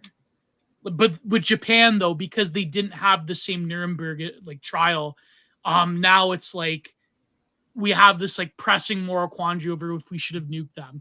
I personally think maybe you shouldn't have nuked them, but then again, it is true that it would like, I think MacArthur was right. It would have cost more. It would have cost 1 million, if not more, American GIs lives, just dead, not wounded, like not total servicemen. I said to Sandbach in one of our Telegram chats. I think it was the Art of Darkness chat, which you guys should definitely go check out there. Art of Darkness pod. Those guys are awesome. Chat. And buy Nutcracker. Yeah, and buy Automaton. But Nutcracker, yeah. But I said that I think Truman. They should have made a Truman movie instead of an Oppenheimer movie. Yeah. And one of the critiques that Sandbach kind of gave, which I agree with, because he said it before I saw the film, that the film takes way too much time justifying who Oppenheimer is. Like because of the state of our education system, whatever you want to say about that, J. Robert Oppenheimer is not the household name that he once was. No, but they made it like with Truman, the one scene with Truman, like okay, Truman was a bumbling idiot, but like they Hard made disagree. it. No, but like he got like, I don't know, he wasn't like. No, but he inherited like the largest bureaucracy outside of the Soviet Union, and was not even privy to the project. Any of the like he was until as close to just some guy being president than anyone else. Maybe I'm just getting the Oliver Stone take on Truman. And then he had to not only decide to use the most devastating weapon that had ever been created that he just learned about, but then also make sure MacArthur couldn't use it again. No, true, but I mean, like, and this is a man who volunteered for commission to serve in World War I. Oh, he loved being an officer. Yeah, he loved being an artillery guy. No, but like, I don't know. And he sold hats. He was a judge that didn't have a law degree, and he sold hats. And then he became a senator and then vice president. Yeah, he was in charge of a haberdashery, if I recall. I really like Harry Truman. I don't know. Maybe I'm just getting the Oliver Stone take on Harry Truman. But like, no, what I mean is like they that speech with Truman, there's two speeches that come to mind that really soured me on Oppenheimer. One was with Matt Damon in the beginning, where he's like, I have my notes on it, where he's like only I have this dramatic responsibility to like defeat the the Austrian painters. And like, oh, what are we like? Who are we fighting here? We're not fighting the Russians. They're our greatest allies. And like, you could tell that like they were trying to portray like the evil fascist American government persecuting the poor innocent trade unionist communists and like the wholesome Chungus communists. But also the speech with Truman, he's like, what should we do with Alamo? Oh, give it to the Indians. Like they basically try to do like this wholesome Chungus libtard Robert Oppenheimer versus like the evil fascist Truman. Like, it's like really, this is like just like such a libtarded film that I couldn't get past the ideology of it. It was just like the whole like air of like, I'm this wise secular scientist and I'm the one who's the savior, and like these evil fascists in the American government, how dare they question the Soviet Union, and how dare they like drop the bomb on the Japs instead of the Germans. Like, it's really like, to me, like that was the whole subtext of the film. I don't know if you agree or not. It was just like, yeah, I mean, the speech of Truman really revealed the hand of like the whole thing. I definitely, as the movie went on, I was thinking, it's like, wow, they didn't do enough. They should have definitely kept Robert Oppenheimer off the Manhattan Project. Yeah, like the whole film justifies why the government was weary of these scientists who the whole time are trying to unionize, are trying to stop the bomb that they created from being used and give secrets to the Soviets. Yeah. And give, and just hand the bomb to the Soviet Union. Well, actually, guys, that would prevent a nuclear war if we just give the bomb to our greatest ally, Uncle Joe. Like, it's such a stupid, like, that's what I mean. Like, the whole thing is basically a very presentist view of like the FDR administration. Like, first of all, FDR is treated like he's like the grand vision of the New World Order. He's like, the whole time he's saying, I'm a New Deal, I'm a FDR New Deal Yeah, Democrat. I'm a New Deal Democrat. Wow, He's like, Yeah. all I of my said best suspected friends and communist. associates are communists. Yeah, well, my brother's a communist, and yeah, Former. He has to say that like 7 former. times. Yeah, He left he's the not party. a communist. Yeah, but that's what I mean. It totally ignores, like, as much as I critique Moldbug, I mean, it does ignore that history of like the fact that the FDR administration, a lot of them were kind of like, you know, they were in bed with the communists, and Christopher Nolan didn't read Stalin's War by Sean McMeegan. Yeah, he didn't read Unqualified Reservations for 2007. But that's what I mean. Like, it really just like no, see, Cyber Ninja Zero has an amazing take. Unironically, though, bless Oppenheimer giving the bomb to the Reds is what stopped the GAE from BTFOing Russia. Yeah, that is true. I agree with that. Interesting that we're gonna bypass the Rosenberg discussion on that one, but okay. Oh, yeah. But I mean, like when there were so many spies. Did nothing wrong. There were so many spies inside of the Manhattan Project to begin with. Like the Russians getting the bomb probably would have been an inevitability. Like, yeah, true. That is true. I mean, they collected how many different German scientists. If they didn't, and Russian engineers, say what you want, but they're technically very skilled. If not, for every one retard like who's the one tard that ended up starving millions of people? Lysenko. Oh, I'm sorry. Lysenko. Yeah. For every one Lysenko they had like incredibly competent physicists and scientists and metallurgists that knew. I mean, they got a dog in the space. Yeah. No, but I mean, like, they had like very, very skilled physicists in Russia. We can't discount that. They probably would have just had and so like they try to portray like Truman as like this jingoist shithead American of like they ain't never gonna get the bomb. Did Truman have a Southern accent, by the way? He was from Missouri, so probably not. Kind of a little bit, but maybe. Yeah. He's like on the outskirts. He was from near Missouri. Kansas City, so it was very very Midwestern. Yeah, more Midwestern than Southern. But the actor they like played up the Southern accent. Honestly, Futurama did a better Truman impression than this movie did. Yeah. Plus, Truman was like fatter in this film. Yeah. Well, that's just because they got what's his face, Gary Oldman. Yeah, Gary Oldman to do it, and Gary Oldman's just. I had to chuckle at the choice of Casey Affleck playing as a Slavic. Oh yeah, but I looked into Boris Pash, and that dude is so fucking based. Oh yeah, Boris looks nothing like Casey Affleck. No, you get a line about who he was from Matt Damon, Matt Damon's character, but he's like the commie hunter. Let's just go.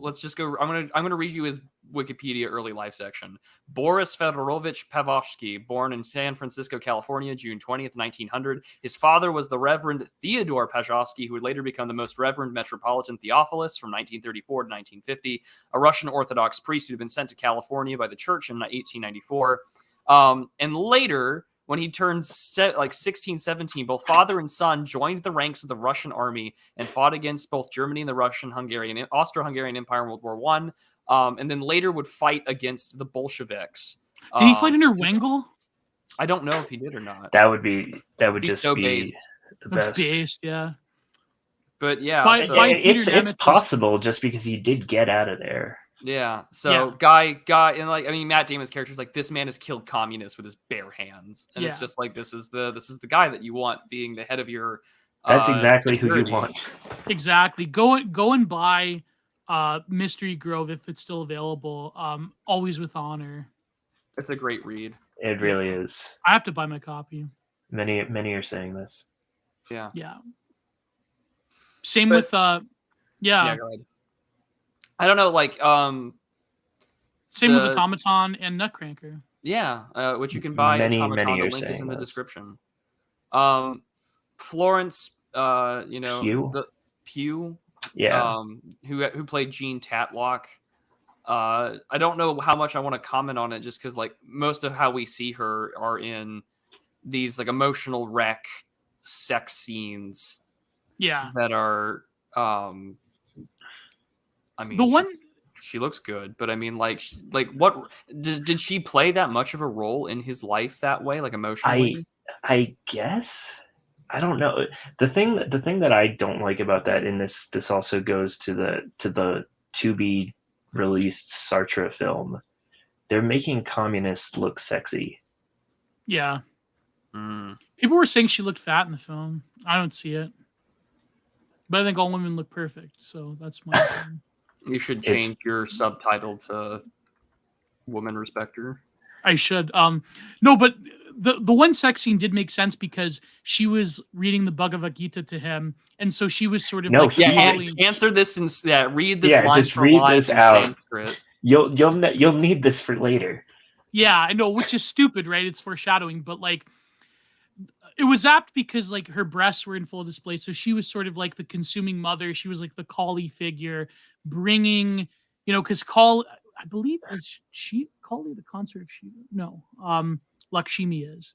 No, but like she was sort of like the sort of like the image of like the woman in death being equated in art and in religion, and so it was like she's the bringer of that realization of cosmic destruction through reading to Oppenheimer the Bhagavad Gita while they were having sex. I thought that was like one of the only actual profound moments in the film, besides like just fedora tip worshiping scientists.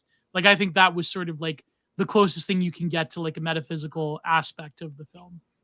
Which I mean I as an artist myself, I saw like the immediate symbolism there. Yeah, Chekhov's Bhagavad Gita right there, Yeah.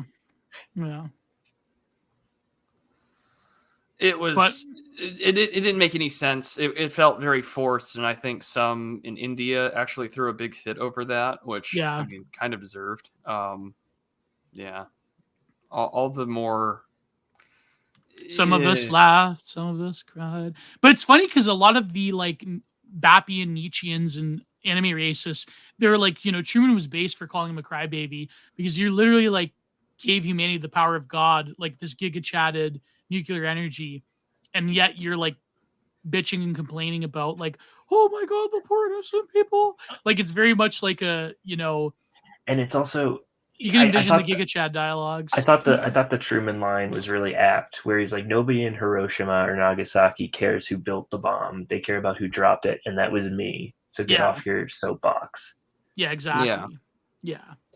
Which I mean, but the film, ignored because they portrayed Truman as like this, evil Americanist, evil good old boy from evil good old boy conservative. Yeah, and they definitely gave him the Southern twang. Like to really bring that part home. That part of give it back to the Indians, like that really that was so inverted, yeah. And he gets that's the maddest he gets in the scene. Yeah, exactly. So, what? Yeah, I mean it's nuts though, because it's just like, okay, we got commie infiltration. Like the underlying theme of the movie, despite all this, is the concern of info hazard. And yeah. I watched the film, and all I was thinking about was Nick Bostrom, his vulnerable world hypotheses. Oh God, yeah. All these types of things where you say, like, actually, no, there is technology out there where we could inadvertently destroy the world. And I mean, like, and I think that you're beginning to see a lot more of that come to fruition as people discuss about, well, can I use artificial intelligence to help like modify viruses or things like that? Some are like, oh yeah, we kind of do. Like, what if we just take a novel, bat virus, let's say, we'll put it in a lab and never mind, but we'll make it more effective and more. Yeah, we'll call it gain of function research so we can better understand it, and then somehow are we allowed to talk about this now? You can. Okay, there should be a finishing move called the gain of function. It could be like a Tiger Driver, but like a modified one. Anyways, fuck, I'm stupid when it comes to this. I can't help myself. I had this whole discussion. That's the core theme of the film is info hazard. Yeah, No, but I thought it was like a Promethean morality tale in a sense when it comes to like those Well, I hazards, mean, those and existential threats. Yeah. that's like it's based off of the biography American Prometheus, and it really does, uh, nail that. It It's really does actually hammer you based. over the head with that. Yeah, it's based on the Jason Reza Giorgiani book called Prometheanism. Actually. Oh, is it? Yeah, he's doing a live event with our favorite guy after boy. our stream apparently. So. In New York. Mm. Anyways, no, yeah. Is it based on American Prometheus? Yeah. Yeah. There was a book a few years ago, maybe even 10 years ago at this point. But was Oppenheimer really like a celebrity scientist back then? Not in the way that like Neil deGrasse Tyson is today. I'm trying to think of like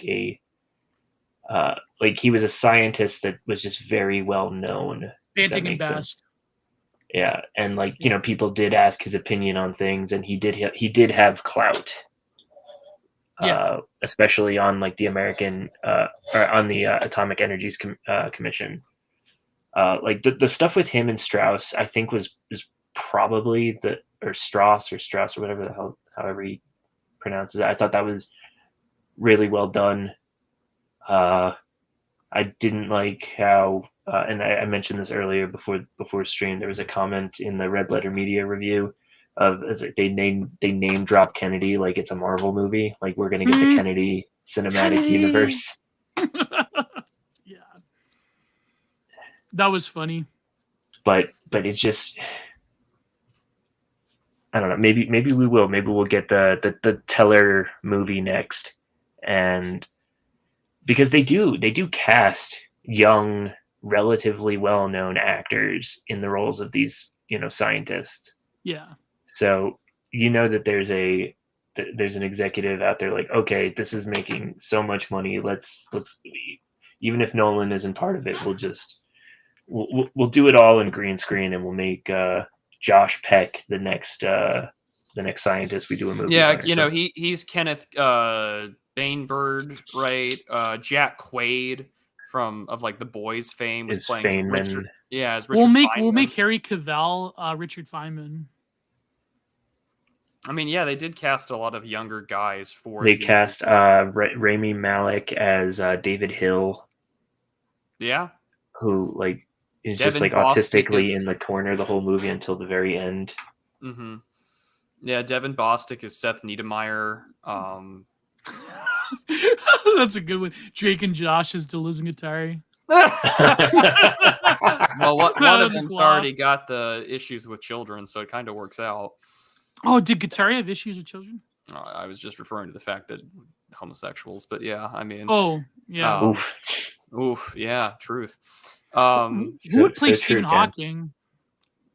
Oh, well. Oh, they'll get Eddie Redmayne to do it again. Yeah, they'll just have him do it again, Maybe Adam Driver could be like Stephen Hawking. And I mean, they had, David Krumholtz, the guy who played Dr. Rabi or whatever his friend. They had Kenneth Branagh as Niels Bohr. Yeah. That was a good one. Yeah, he did a good job not making me think if that was him. And what's his name? The guy who played Einstein did it okay, but I thought he looked like Paul Giamatti. Tom Conti? He's Scottish. Yeah. Paul Giamatti could play Einstein. Maybe. Now I kind of want that.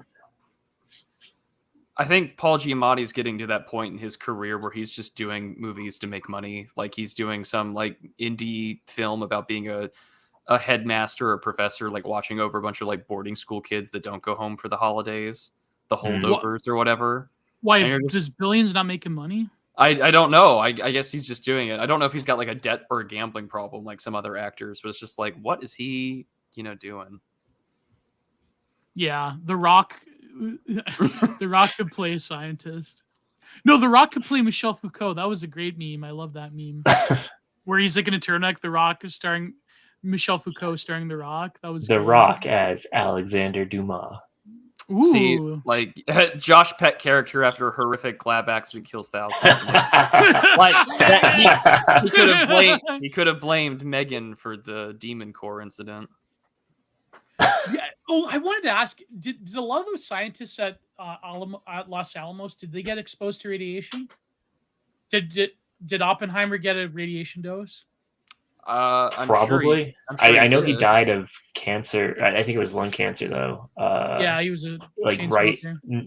a few years after he got the presidential or the Fermi Award or whatever thing they gave him to say, "I'm sorry that you're a communist." No, but I noticed at Hollywood they're doing like a lot of these. They're going to be more scientist biopics because it's the only way that like godless atheist, like aging millennials that went through the new atheist movement. It's the only way they can have like their hero worship of scientists being like the voice of reason and morality and like a purely like they're ushering a secular world in a world full of like religious bigots or whatever. Like I'm Yeah. sure they're gonna do. They're gonna Like, have the scene in the Fauci movie where he creates AIDS. He's gonna create like lollicons. You'll get one. I guarantee you in a few years we'll get a Fauci movie after he dies, of course, or maybe when he's like really late. He's like on Epstein Island. He's trying to like get Epstein to create like human lollies. He's like, we can't do it. We can't do it. We don't have the technology. And then like you'll have Lawrence. We have to try. You have like Lawrence Krauss being played by who's that French guy? Like you'll have like like in like Little St. James, you'll have like Lawrence Krauss and you'll have Steven Pinker being played by who could play Steven Pinker? I don't want to Doesn't matter. Doesn't no, that's true. Fauci did get a movie, actually. Let's not. Yeah, Fauci did get a movie. Yeah.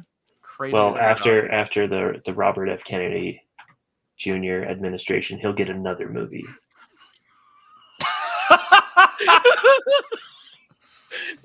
It'll be a totally different one. Oh boy. Can you imagine like that would be such a drug trip of a movie, like Epstein Island movie, where like they're trying to create like weirdo like eugenic science towards like cheese pizzaism. And then Ellen DeGeneres shows up and is like, huh, that would make a good set. And like then they become like her assistant. The Epstein movie. It starts with him with the paper towel noose around his neck in the jail cell, and you're probably wondering how I got here. with a little record scratch. It'll be perfect. I was on top of the world. Yeah, like Jenny Ortega plays one of the slaves.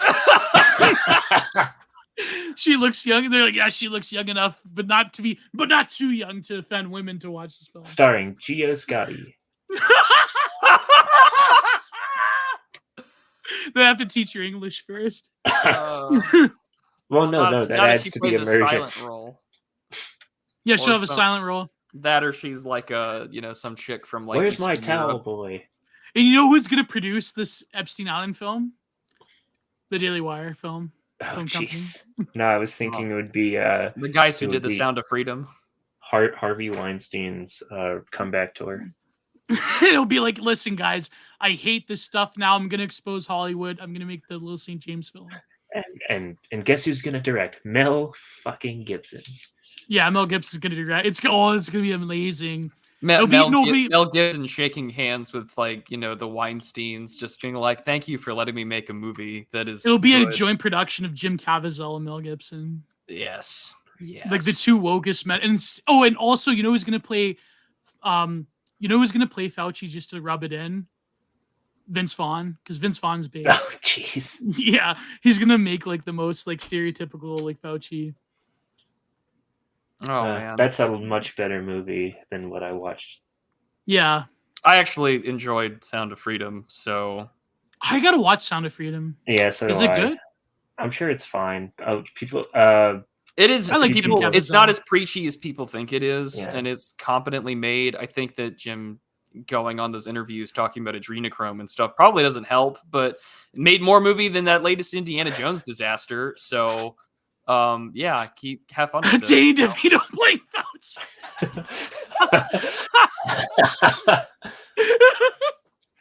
We can't do it. Shot. Charlie. Jeff, we can't do it. We can't create human. No, it works perfectly because remember, Fauci's wife, Christine Grady, is also like this short, nasty little person that could be played by Ray Perlman, and they're married. Danny DeVito and Ray Perlman are married. You gotta bathe yourself in Purell. You gotta make yourself pure. Yeah, gotta bathe yourself in adrenochrome. Make yourself. That'd be Kevin Spacey could bring back Epstein. Kevin. Yeah, bring him back. Yeah, he could play Epstein. Yeah, so he just got acquitted of all charges. So, anyways, I started boosting. He got acquitted? Yeah, he did. Really? Oh my god! News. Oh yeah, I'm checking this right now. He walked. Jury acquits Kevin Spacey of sexual assault charges based on allegations of 4 men over 20 years ago. Damn! Wow, he did get. Look at that. It's all racism because they didn't let Bill Cosby off the hook, but they let Kevin Spacey off the hook. Ooh, this is like turning into an episode of the Night Owls. victims were women in the Cosby case. Oh, that's right. Yeah, that's right. So the Yeah. democracy has to be maintained. One was a Me Too moment. The other one was just normal behavior. Yeah. I'm not saying Cosby deserves to fry. I'm not saying that. I'm saying like I'm just making a joke.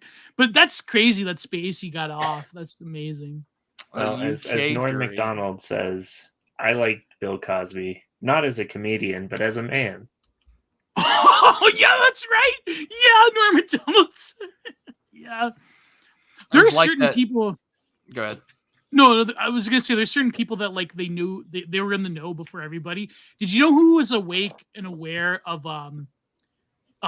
Jimmy Savile? The Queen of England? But like who exposed No, who exposed him before everybody back in like the late 90s was David Icke. He knew about Jimmy Savile. No, I'm not joking. There's interviews with him in like the early 90s talking about Jimmy Savile. Yeah. I need to get a David Icke book and just read it once. I have almost all David Icke books. I'm not joking. Well, I'm not coming to Canada to get it, so I guess I'll just have to go to the library or something. Yeah. Children of the Matrix is a great book. Yeah. The UFO thing's in the news lately. Oh, because they're having that congressional hearing, and Islet had a great take on it. Like, if this was, and they had hearings like in the '60s, Project Blue Book and everything, and if they were confirming what they're saying now on primetime television about like non-biological human life or whatever, and non-human intelligence, non-human pilots, and non-human pilots or whatever. Like, notice how that's carefully worded. There's no real implication. It's a robot. Yeah, right. We can't explain drones or whatever, but if this were happening in 1960 in the height of the Cold War, you'd think both sides would be like having the entire religious community, Christians, Muslims, Buddhists, etc. You'd think they'd all be up in arms about this, but now all of a sudden, no one cares because no one gives a shit. Fake, as Record Deepness says. Like, is that a Seinfeld reference right there? Fake. Maybe. When Elaine is like, it's also like that in Deep Space Nine. It's a fake. This is what we're at. Am I the only one in the right that still respects like the UFO hypothesis because of all those hours I watched as a kid of Coast to Coast AM? I mean, I'm a huge Coast to Coast AM fan. I was a huge Alien guy growing up, but same. I watched all those documentaries. Even before, like when YouTube was really good and they had everything on there, I'd spend hours and hours trying to figure out like if Mavis was Obama and Bush put together in the. Did you ever watch those BitChute videos of like the transvestigations of Obama? No, you're gonna need to send me that. Yeah. It's like Joe. But I've been a IRL schizo poster for a very long time. So the fact that the government is like, aliens, right, guys? Let's put our differences aside, set up a one world government. Even Reagan said that. Aliens, guys. Fuck Xenos. Am I right? Like that's. One race, the human race. Reagan even said that. Like, this is how you're gonna get. That's how you're gonna get the one race, the human race, into a meme is when they can like psyop aliens. Yeah. Oh my god. Wait, you guys weren't supposed to make the aliens Christians. Shut up, heretic. Nibiru, man, I watched all those documentaries. Like, I have every Zachariah Sitchin book, even though his scholarship is like, let's say, questionable. Yeah. Yeah, Eric Von Daniken. Yeah. My favorite Canadian one is Alex Collier, if you remember. And what's his face? The guy who's like the big UFO guy now, not Tom DeLonge. Stan T. Friedman. Oh, he's dead now. No. That phony. No, I'm talking about Jeremy Corbell. Oh yeah. He just Jeremy Cabell, yeah. Yeah. He's just I don't know. I don't believe him. Like, I'm sure what he's sharing is fine, but I think he's just way too into it for himself. Yeah, he's a mark for himself. You don't like Stan T. Friedman? No, he's anti Bill Cooper. I'm glad someone brought it up in chat. I've read way more of David Mead than I would ever like to admit. I was like in college listening to that, like, you know, we're gonna the Nibiru is gonna collide with Earth in like 2017, and I was like, like, yep, I don't have to like worry about this term paper. But did you know? Did you know that it actually happened? But it's just that it was metaphysical, and it coincided with the election of Trump. There you go. That's my hot take. There you go. I'll allow it. Works for me. That's a total schizo take, I know. Anyway, speaking of planets colliding, the Venture Brothers. Oh, finally. You guys take this. I didn't watch this. So Hudson and I are big Venture Brothers fans. So just good to know for everyone out there. The show got, what was it, 2018, 2017 when the last season ended? And yeah, it was, well, no. So it was 2018, and they recently canceled it. Like maybe even like they I think the movie was already made when they canceled the show. Okay. Why'd they cancel it? Because Adult Swim doesn't like to make money. Yeah, that's true. And Adult Swim did not. I mean, because what did Adult Swim go for after this? It went for Rick and Morty. More Rick and Morty. More Rick and Morty. Just more. And like, we don't need Justin Roiland. We can make our own Rick and Morty. It'll be great. Yeah. Yeah, it was canceled in summer of 2020. Oh, was it 2020? Wow, that was okay. Feels a lot. The last 3 years have it's been a weird run. A wash. So yeah, it was canceled. The last season was like 2018. It's canceled in 2020. So they got like a deal to make a movie. So they took all the storyboards that they had for the next season, and they condensed it down into a really short film. And it's like, you ever see a friend that you haven't seen in a long time, and then it's like the last time you're going to see that person? It's kind of like that. Whoa. Yeah. I don't want to spoil the movie. But yeah, because a lot of people. I know a lot of people. A lot of people in chat didn't know about it. So yeah. Instead, we're going to talk about the show. Yeah, we'll talk about it for a little bit. We don't want to keep Gio out, but I recommend Gio that you get the. I recommend actually you do watch the show, because it's a piece of like early 2000s Adult Swim animation that you don't have anymore. Where Tiara is still seething that I managed to take one of his Irish lasses from. That is more than true. That is. She's a little bit Italian too. You can't. Well, she's mostly Irish. No, Sam Bankman-Fried has been cleared of. He's not going to be prosecuted. So. He's a good boy. Why? Because I don't want a Fed post. But... Effective altruism is when you give millions and millions of dollars to Democrats. Yeah. Hey, if Hunter Biden can get off, then so can SBF. That's true. Both of them did get off. One with crack and hookers, the other one with a sex weasel. Both, I was gonna say both of them played Pop Goes the Weasel. Both of them got off. It's okay. But okay, so the Venture Brothers. The movie was well made. Like, it answered all the questions that the show left open, like who the boy's mom is. Actually, yeah, the relationship that the Monarch and Doc have, and if you're listening to this and have no idea what it is that I'm talking about, the Venture Brothers was a television show on Adult Swim. It's like one of their first shows, and it's very heavily based on the old Hanna-Barbera cartoons like Johnny Quest, and oh geez, what else, Prue? What am I missing? What Virtually every like 60s, 70s, and 80s yeah, cartoon or those really comic crappy character. cartoons that like that you would assemble with like it's a like how With the first stills. South Park episode was made with just like they would just move the mouth and do like stop motion, Yeah. like very So very much like that. it also parodies things like G.I. Joe and Cobra. It makes fun, and it pokes fun at the world of like supervillains and whatnot. And it kind of plays it completely straight, where there are such things as super scientists, and They have this massive bureaucracy and there's there's a so much red bureaucracy. tape and Oh, is the Yeah. Tick a part of this universe? No, No.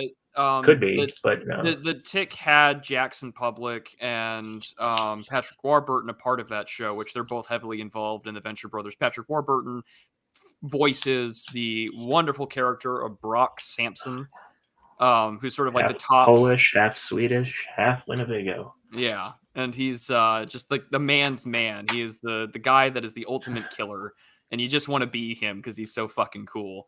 But like it starts off as the sort of like with plenty of Hardy Boys references, Kissinger, all sorts of stuff. But like it started off as this one-off thing, these little adventures of like the Venture Brothers and the family, and their dad being like like Johnny Quest, right, like a boy adventurer. But all that shit was actually real. So, and like super traumatic for him, so he's like just a really messed up adult. Yeah. So he's like definitely fucked up in the head. And it shows in the way he raises his kids and like tries to be a super scientist. But in the first episode, he's going to like some convention and he's like, yeah, I've built a death ray and I'm going to do all sorts of stuff like that. And they play it completely straight. How many seasons are there? Seven plus 7 in a movie. 7, a movie, and some like one-off episode specials. Yeah. But yeah, it's worth your time because it's a product of an age that is far gone. But what's nice about it is that as the show progressed throughout the years, it got serialized. So you had these reoccurring characters, even background characters got incorporated into the story. You got to see personality and growth from each character as you encountered them. And just taking fun of these old sci-fi tropes from pop culture from like 50 years ago. And now it still kind of holds up, even if you don't get the references in their entirety, whether they're from Marvel or DC or whatever. And what was entertaining about it is because it still played on to this decades after that stuff was relevant. Like if you go to early 2000s Adult Swim, you'll see those like Robot Chicken little skits where it's like, remember your favorite 80s like characters that you grew up with as a child, definitely catering to an older millennial Gen X audience. Here's them killing each other. Here's them killing each other. And so it's a lot of fun. I tweeted this out. This is my only take I will give without spoiling the movie. It is a fantastic ending to season 7. I'm really depressed that this is the last time I'll ever see that show. Yeah. Yeah. And the reason that it had such an effect on me and probably most people, it just the writing was very strong. The two guys who made it, I'm blanking on their real names right now. They would Jackson Public and Doc Hammer. Yeah, those guys. They would take like years. Famously, they would take years and years because this started in the early 2000s and it was canceled in 2020. The last season being in 2018. And they only all that time you would think, oh my gosh, they had all these seasons out. No, you got like 7 seasons. Half of them weren't even full seasons. Because they took so much time to write every episode, make sure that things were teased properly for future episodes and future seasons, make sure that they had enough going on that they could weave everything together in a nice tight bow, and you just don't see that kind of quality. So the opposite of Rick and Morty. The exact opposite. It's a product of a time where quality mattered. Where quality appeared on Adult Swim, which is a weird. Well, thing like to all say those out shows loud. from Pooh and like William Street, like those shows are really my childhood as well. Like Aqua Teen, Xavier Renegade Angel, Super Harvey Jail, Birdman, Attorney at Harvey Law. Birdman, Or yeah. C Lab 2021 or Yeah. whatever. Oh yeah. But like all that stuff is gone in the age of like millennial writing and gee Rick, kind of style of deals. Oh gee Rick, I don't know. Morty. You gotta get molested, Morty. You gotta get cocked, Morty. Didn't Morty get cocked by a black man? No idea, but that wouldn't surprise me. Not even a little. Are we sure that this wasn't a function of us watching it as we were when we were kids and our most formative? Well, I didn't. Yeah. I discovered this later. I rewatched the entire series last summer, and I forgot how good it was because I was a Teletoon kid when I was a kid. You're like, damn, this is a lot better than I thought. Moral Oral was Reddit cold. Moral Oral is the product of like George W. Bush era conservatism. Yeah, and you have a very complicated relationship to Moral Oral because there's parts of it that is good, but also at the same time, like there are some episodes where it's clearly making fun of like fundamentalist Bible thumpers, and then it gets really dark about the naturehood of like an alcoholic father who does not give a shit. And it's also like a great way a lot of people discover John Darnielle and the Mountain Goats because like I think it's like the series finale where they do the No Children song, and it's just sort of illustrating that like no, these people shouldn't have gotten together, and that like clearly broken people when they get together leads to disaster. How many seasons of Moral Oral are there? 3. Maybe I should watch it. We should review it. It's a wild ride. Trip. It's a trip. Yeah. Did you ever watch John Callahan's Quads? But I also used to be like an anti-Bush kind of shitlib kid. So how old are you, TR? I am almost 30. Okay. Yeah, so I'm like right in between you guys. Yeah. No, but that's what I mean. Like, there were shows that had that quality. Yeah, I fucking love Squidbillies. They ruined Squidbillies as soon as they fired Unknown Hinson. It's over. Get rid of it. It's like it just doesn't make any sense anymore. Super Jail's its own bizarre trip that I don't think what was it? China, Illinois. No, I love China, Illinois. So do I, but I love China, Super Illinois Jail. starts off as Brad Neely just doing dumb YouTube shit, and then he gets picked up after sort of publishing, submitting this pilot for him. And very similar to how Smiling Friends has been created. Like these guys had a project and they submitted it. But do they have season 2 of Smiling Friends out now or no? I have no idea. I've not actually watched the show in its entirety, but it's a great show. From what I hear, it's pretty good. China, Illinois is a trip, but like China, Illinois actually starts as like a 4-part YouTube video series on Brad Neely's YouTube channel. Highly recommend that you watch them I loved Super Jail. It's prison. Yeah, man. Christmas. It's so good. Super Jail's great. It's fantastic. Yeah, so now we're getting too hard into the nostalgia bait here. Yeah, but this is not, or Venture Brothers is not that. No. It's,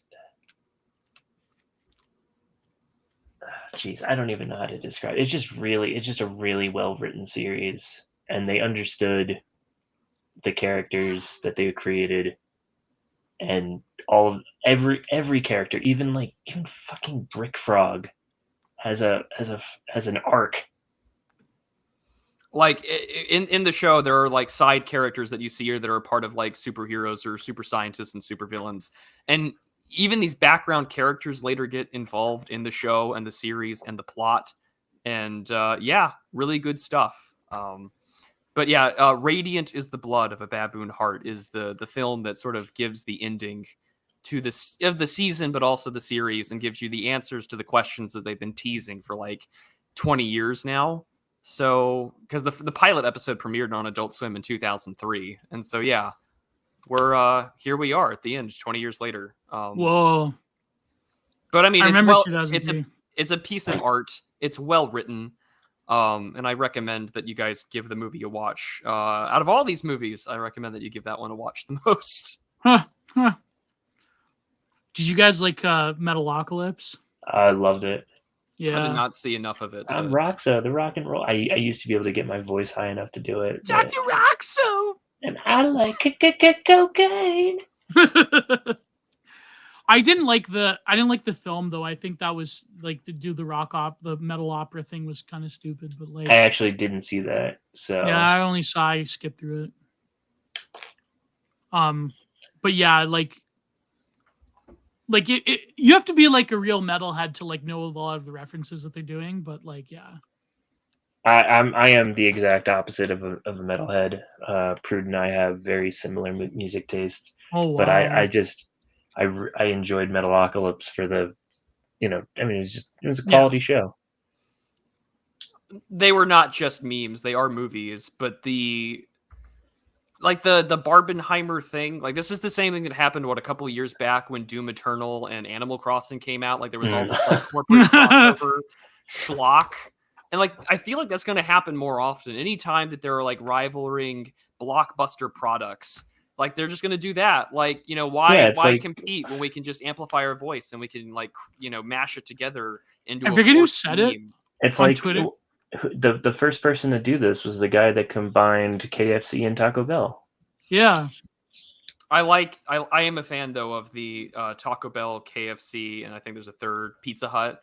And it's like, if this flag offends you, I'll pack your bags. Like, it's awful slop, but the idea of combining them, it's a death trap, fellas. It's a death trap. yeah. I don't like Taco Bell. To be frank, you need to have an above average metal knowledge to understand it. No, it's true. Even the cameos they have, like for example, and I forget who was it? It wasn't Swisscar. It was. Sorry, someone said, "Imagine the scandal on the E-Ride if it comes out that Geo's GF is thin." Yeah, the British tabloids will have a field day. Oh, the new Right Post will rake you over the coals. Yeah. I've been trying to make subtle Simpsons references for Geo to get, but he hasn't picked up any of them. Uh-oh. Oh, which ones? Which ones are you doing? Oh, I just said that the British tabloids have a field day. Oh, yeah. Oh, what episode was that? That's the one where they're naked and they run. They're. Oh yeah, where they're going in the mini plant. Yeah.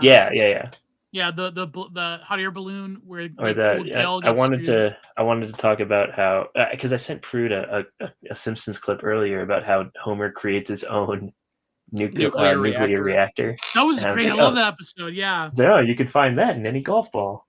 No, the best one was he goes to the Einstein website. He's like, Are you a terrorist? No. Are you tired of the old dating and the stale feeling of the bar scene? No, I will never tire of the bar scene. Oh man. I do not listen to Toby Keith, although I've seen him live more times than I would ever like to admit, just by nature of being an army brat. I've seen a lot of Toby Keith shows. Yeah, and now Jason Aldean can't even make a like white people anthem about how bad rioting is. And here we are. Do you remember that Adult Swim show Home Movies? Yeah, I loved Home Movies, man. That was like its own, because like each my two best friends in real life, that was one of their favorite. Yeah. Each Adult Swim show kind of has like a genre or like somebody's like stamp of approval, right? And that one was kind of on its own. Yeah. As opposed to like there were things that were very Tim and Eric. There were things that were very Venture Brothers, or like the Hanna-Barbera stuff. Famously, Sam Hyde tried to have his own brand, but but they didn't like that. They did, but then they got canceled. They wanted to do 100 episodes of World Peace. That's how popular it was. Then they just got rid of it. That because at 100 episodes you also get syndicated. World Peace. It's funny, Fish Tank lasted longer than World Peace. I don't know what Fish Tank is. Oh my god, bro! Coach McGurk is one of the best animated characters. He is. I think I love Coach McGurk. Yeah. Swords. Don't put marbles up your nose. Listen, Brandon, listen. When you get to my age. That was what's his name's like one of his earlier voice acting roles. Yeah, Brendan Small. No, H. John Benjamin. Oh, It's yeah. yeah. Yeah. Oh, and was that on was so John Benjamin Has a Van? Was that Comedy Central or was that Adult Swim? I don't know off the top of my head. Oh, okay, because that was a show that he did for like it had like I think it was Comedy Central because they used to do this thing where they would just give somebody a show and give them 6 episodes to become South Park. Yeah. Oh, Comedy Central did that a lot. They had like all these like dud shows. I Yeah, remember so there watching was when I was a kid. Yeah. there was one John Benjamin Has a Van where it's literally just him driving around in a van and just doing random shit. It was really fun. I'll send you the video. Well, there was this one show I can never remember the name, where it's like spoofing Shakespeare, but it's like really trippy and weird and low budget. Mm. They had like 6 episodes. But like yeah, they used to do. Remember Mind of Busey, the Gary Busey show? No. Yep. Yeah, that predicted a lot of like schizo theories, like where they're doing the cryogenics episode. And one of my favorite shows, it was only Canadian though, it was a Canadian Comedy Central, was it was called The Fifth Quadrant. It was like a conspiracy show. Ah man, nobody remembers this stuff. Oh, Only that I sounds right remember. up my alley. Yeah, man, you'd love it. Like It'd was be really funny low if they budget. had like drunk history but conspiracy theories. Well, they had a That's show just in Twitter. Canada. Yeah. They had a show in Canada called History Bites. That was another one. Oh God, yeah. Like remember the Mind Schwab of sphere Mencia? sends its Mind regards. of Mencia. Sends its regards from Choam. Yeah. Carlos Mencia got a whole show just off of a sound that he made. What was the sound again? Like Yeah. Oh my God. That he was making fun of 2000s retards cool. without making but swore he wasn't making fun of retards. That was such like that was like early to mid 2000s Cole, like all those like comedy shows like Mind of Mencia, like they were trying to replicate the magic of like the Chappelle Show. So like let's do Chappelle Show but Mexican. Let's see what happens. And then he got destroyed by Joe Rogan for being a plagiarist. People like Dane Cook. Let's give him a show. No. Yeah, Jeff Dunham. Yeah. Oh God, Jeff Dunham. Dane Cook's actually a base pro-lifer, but that's why. Yeah, Dane Cook has had an interesting arc. He made fun of early new atheists. That was funny. Oh man! Didn't he also marry someone who's like old enough to be his daughter? Yeah, his wife's like 19. Oh boy. God! Oof! Like that's He just said, "Screw your age, discourse optics. I'm going in." I'm Dane Cook. What do I have to lose? Yeah, right. Like the last time I was famous was when I, did a show in Madison Square Garden in 2008. So do you guys remember Good Luck, Chuck? You all remember Employee of the Month? I'm married now. Oh man. And Jessica Simpson isn't. Oh man. What happened to Jessica Simpson? I don't know. I have no idea. What is the last thing that she did? What happened to her sister? What's her name? Ashley Simpson. Ashley Simpson. Remember Simpson. that? That's like peak. Yeah, that was that Ashley Simpson affected my tastes, let's say. Oh man. Mm.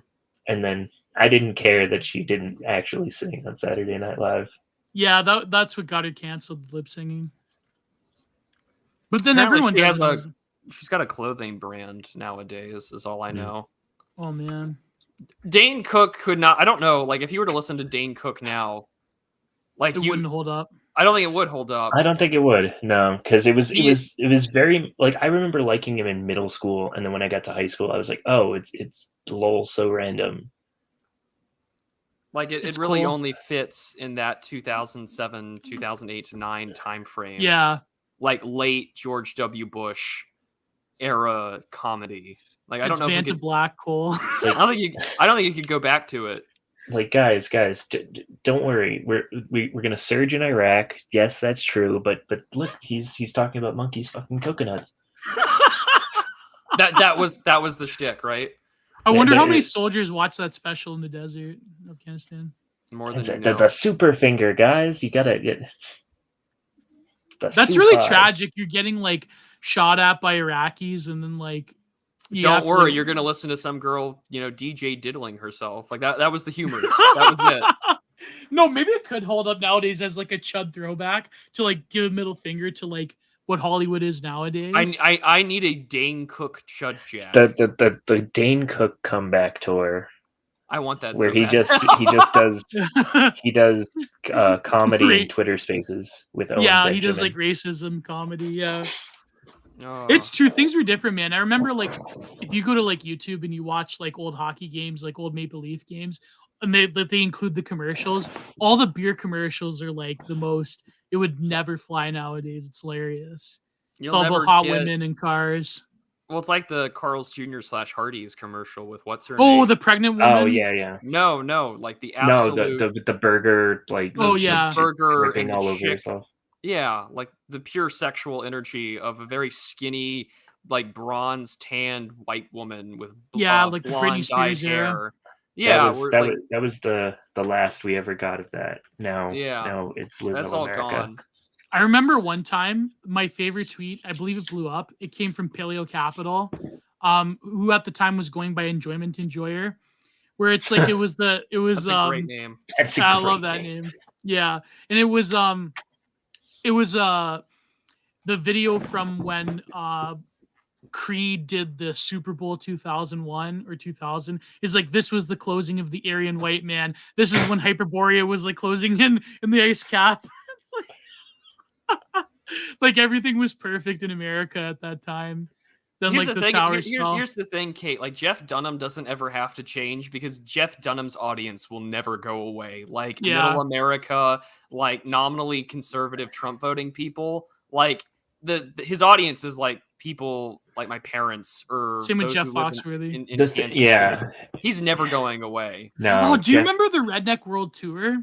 Yes. The that blue was, collar do, you comedy do you remember all the fucking Larry the Cable Guy had movies like Delta Farce? Yeah. Delta Farce. Like yeah. he was that will never be repeated. Do you remember when David Cross called out Larry the Cable Guy? I used to like David Cross, but everything I hear about him, he's a every time I hate him more. Yeah. Yeah. He did this call out of like but it was like the typical like libtard, like he's a racist, like he's pretending to be racist or whatever.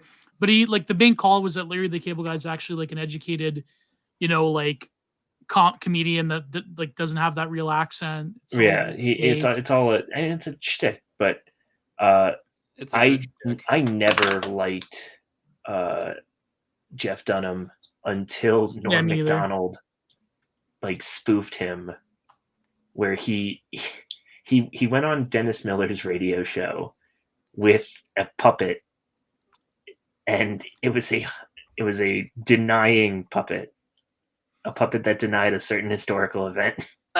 Oh my god!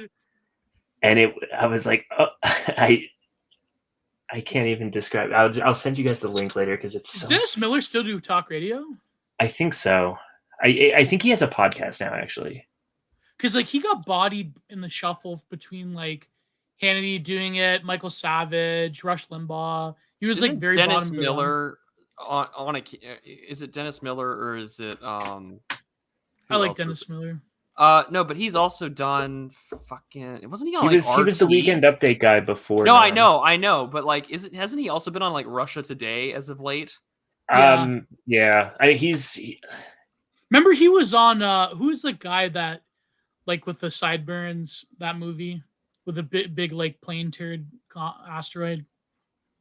The redneck Joe Dirt. Joe Dirt. Oh yeah, he was the radio guy in Joe Dirt. 2001. Oh, by the way, now that Bougie Beatnik mentioned it, listen, rest in piss, Sinead O'Connor, burn in fucking hell. Rest in piss. You deserve it.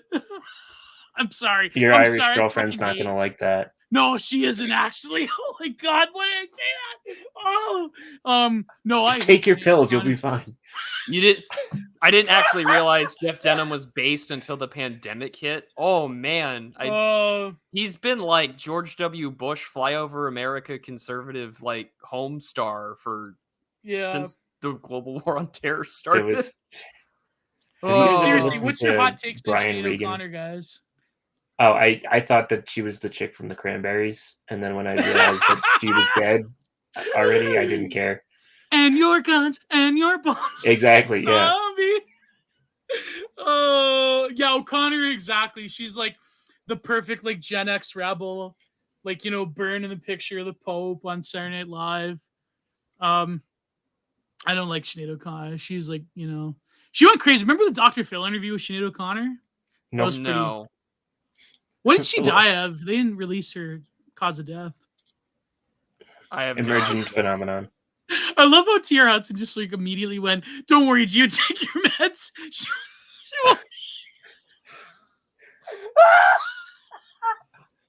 Oh man! Oh god! That's what we call a callback. Oh, this stream has been amazing. No, Sinead O'Connor, like, I don't know, like, the thing is, you know what's crazy is that John Paul wasn't even like that bad when it came to the abuse scandal. Like, he was like the one that enforced a certain rule in the 80s that made the abuse crisis drop off like nothing. I wonder what he did. I wonder what type of people he banned from going in the seminary in the 1980s that dropped off the abuse scandal, the Catholic Church. Anyways. Well, before this turns into another 45 minutes of member berries. Yeah, that's true. Yeah. Because as much as I want to like open up a nice can of beer and just sit back and nostalgia bait, I don't want that to be what this show becomes. No, but that's what inevitably this show becomes. To some extent, yeah. You remember when life wasn't cool? You remember what? Yeah, you remember. Remember, yeah, like oh man, what country song is that? Like back way back when like words were all that blue or something like that. Oh yeah. Oh, here's something topical we can talk about. Try that's that in a small town thing. Yeah, I miss People Back When by Tim McGraw. Like I miss when coal was something you burned, not what you saw on Twitter. What was this tweet? Was it a tweet? Like try that in a small town. It's a song. It's a song. It was but the Country Music Awards like canceled it from being shown at the awards ceremony. Is that the one that National Review commented on, saying it's yes. Like we don't need? Yeah, that woman who whatever was just like it's not virtuous or whatever. That's such cool. But it had clips. It was a whole song to begin with. Black Lives Matter protesters, and he's basically saying like you don't try that shit in a small town because some good old boy will take care of you. And that's what the song was more or less about. I don't like this type of stuff because I think that like conservative protest songs is sort of like, I mean, it's cool apparently. Yeah, of course it's cool, but like beyond that, it's very like empty-headed. Like it reinforces the left narrative. Like remember when that tweet went off and like all the leftoids are talking about quote unquote sundown towns or whatever. Like it's very much like this whole like conservative boomer type of like I'm burning Barbie. The left is going to start printing out green books again. Yeah, and handing it to their allies. Yeah, exactly, Brent. It's containment. That's what it is. It's like this sort of like weirdo release valve to have a song about like, you know, you Black Lives Matter protesters coming in here, like try that in a small. It's like it's cool. It's like it's just it's not productive. Because what would happen would be the McMichaels and Ahmaud Arbery. Yeah, exactly. And that's what Dissident Soaps put out on Gab since he got banned off Twitter. And it's like, yep, that's what would happen. Is like you can't even have a song where like white people can express their dissatisfaction with like flagrant rioting and ethnic hatred. What did you guys think about that case? Do you think they deserved life or no? I don't think they. No. Gio, stop it. No, of course not. No. What is wrong with you? No, and but I hope Derek Chauvin's case goes all the way to the Supreme Court and the Justice Clarence Thomas. Clarence Thomas. Have you seen the Hyperborean image edits of Clarence Thomas? He still won't be let in. No, he's still... The best tweet. Who is it? One of our friends tweeted the whole. He's like, maybe I would feel hungry. That was so fun. Yeah, Clarence Thomas 777. I love that edit. Yeah, I love that. No, but like I like the Everyman post. One of you posted yesterday, like the corporate total state is going to take over your town, but a man can dream of taking. I don't think that was me. I have not been tweeting much as of No, late. I Is that you? retweeted that take. Okay. That was from Mart. That was from Marty. Ah. Yeah, they don't like that. Try that in a small town because they also don't like the Spanish, like the Francoists, because like, oh yeah, me and a small group of like my co-ethnics can like clear them out real easily. Whew. Yeah. You're gonna see Kyle Rittenhouse. Every event he does, it's gonna be him coming out to try that in a small town. I guarantee it. Oh God, no. That'll be his wrestler music. Yeah, like when he speaks at That'll the be his. national. Yeah. Book him, Vince. Book him. Like Yeah, like when they have him speak at the National Rifle Association, they'll have him walk in with that song. From my clammy, sweaty hands. No, you know what they should? His entrance should be that one Our Lady Peace song. You know, Benoit entrance. Mm. It's just like the national, like it'd be like the NRA, and all you hear is like do do do do do do, and it's like Kyle Rittenhouse. Oh, that'd be so brutal. Like no, but like that's what I mean. Like it's just it's like okay, the Aubrey case. It is like it is an incredible precedent in America that like there was obviously something going on that I think the public like you don't jog in your work boots.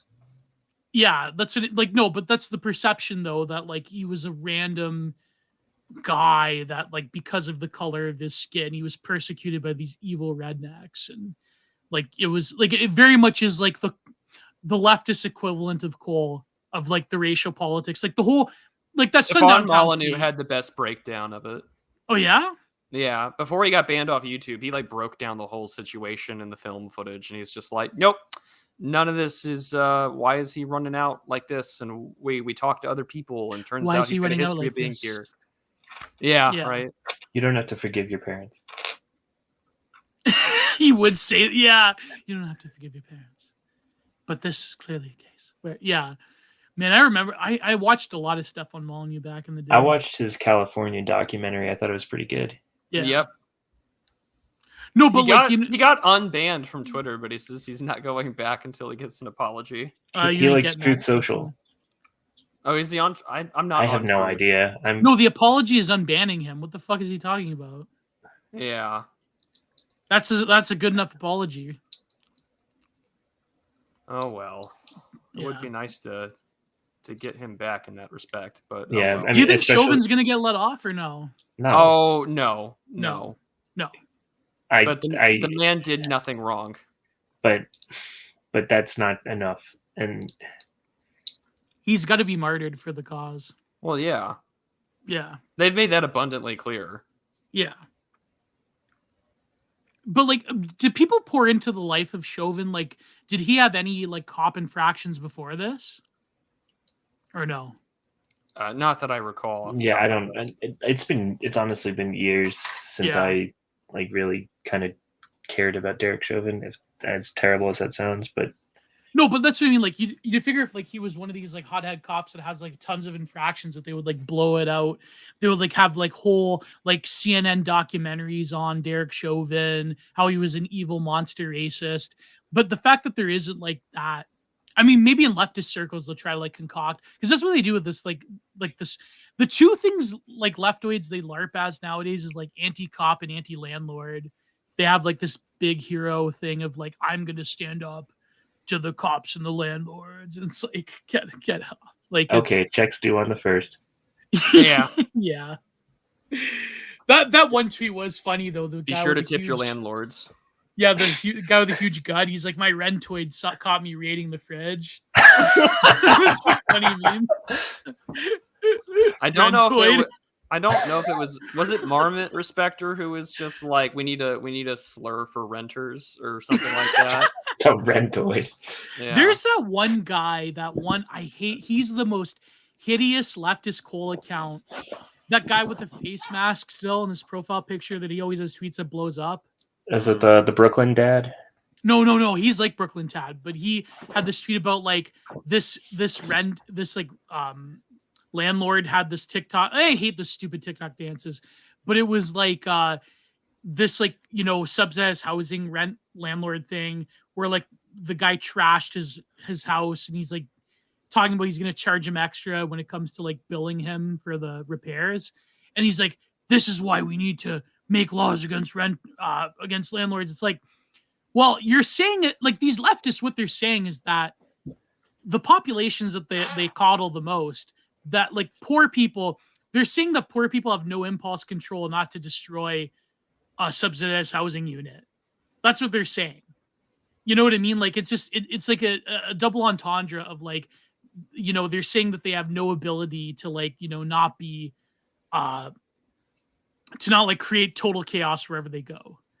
But then it's like, okay, if you're saying that, then it's like, it defeats the whole point of hating landlords because you trashed this rental property that's like being subsidized by the government.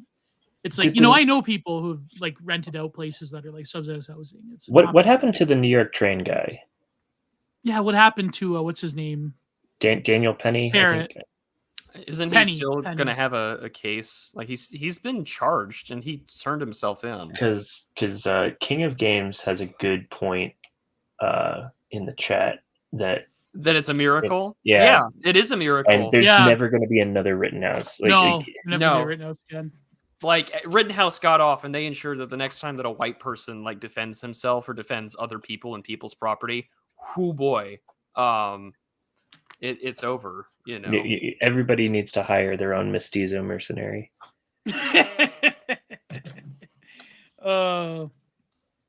No, that won't work because like then of course they'll have white Hispanic phenomenon. Oh, fine.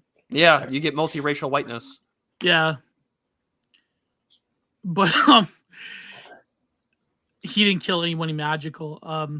Yeah, no, there are people that actually believe that Kyle Rittenhouse it's Anna 3 black people or whatever, like at first, like she did her whole like I'm actually like on the right now, guys, don't worry. But she was like, oh, I thought that, you know, the whole Rittenhouse thing, I thought that he had just opened up randomly targeted people. Randomly targeted a Black Lives Matter protest. And, you know, as I learned, I was like, oh, the left have gone insane.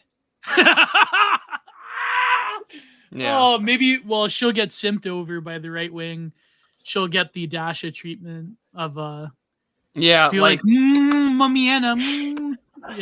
Consider the fact that also like Rittenhouse's judge in this case is an old white male boomer. Yeah, he was so great. They just looking at the Christmas cookie catalog in the breaks. Yeah, that was funny. The best was that they tried to nail him on like he's biased because he has a quote unquote Trump song on his cell phone. You know what the song was? The fucking Lee Greenwood, you know, God Bless the USA. It's like, no many boomers listen to that song habitually. Like it's their song, you know? They played it at 9/11. Yeah, absolutely. I mean, like this, I can't. After the fires were out, Gia? I believe after the fires were out. Or while it was going on.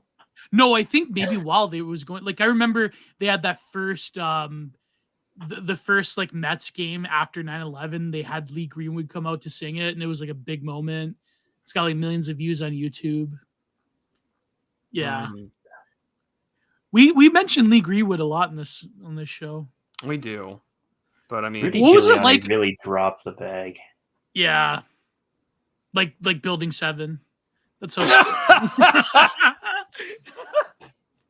pull the building. That's a junior. That's funny. That's like we have to go back to the Ryan Dawson documentary on 9/11. I just got to raise some questions. I'm just asking questions. I watched I think I watched all 3 hours of that one back in the day. That's made on Windows Movie Maker. He's four doors more. Yeah, absolutely. Yeah, don't get snippy with me or like Binger pointing the AR at the like people in the crowd. And he's got his finger right on the trigger. Yeah, those edits were crazy. The Binger edits. The Binger memes. The Yeah. Binger bangers is what those were. Good Binger time. bangers, yeah. But okay, shall we get to the supers? Because I'm sure there was some movie discourse in there. Yeah, we talked about several movies. We did. Yeah. We have, and a lot of TV shows. Yeah. But before we get on to the super chats, I first want to admit that the Digital Archipelago and its 52 episodes, this year-long worthwhile endeavor of content, one episode a week, has been provided mostly by supporters and viewers like you. We are not sponsored by anybody, nor will we take any sponsorships money, because we are only beholden to you, the audience and the chat, who is its own character inside of the show, and may we live on for many years as the Digital Archipelago continues in the next 52 weeks of episodes. And the with next that, 52 weeks after that. In the next 52 weeks after that. So with that, ladies and gents, we will start with the Entropy link, which is the pinned comment and also down below in the description if you wish to sneed them on over. Highly recommend that you do, and we'll get started.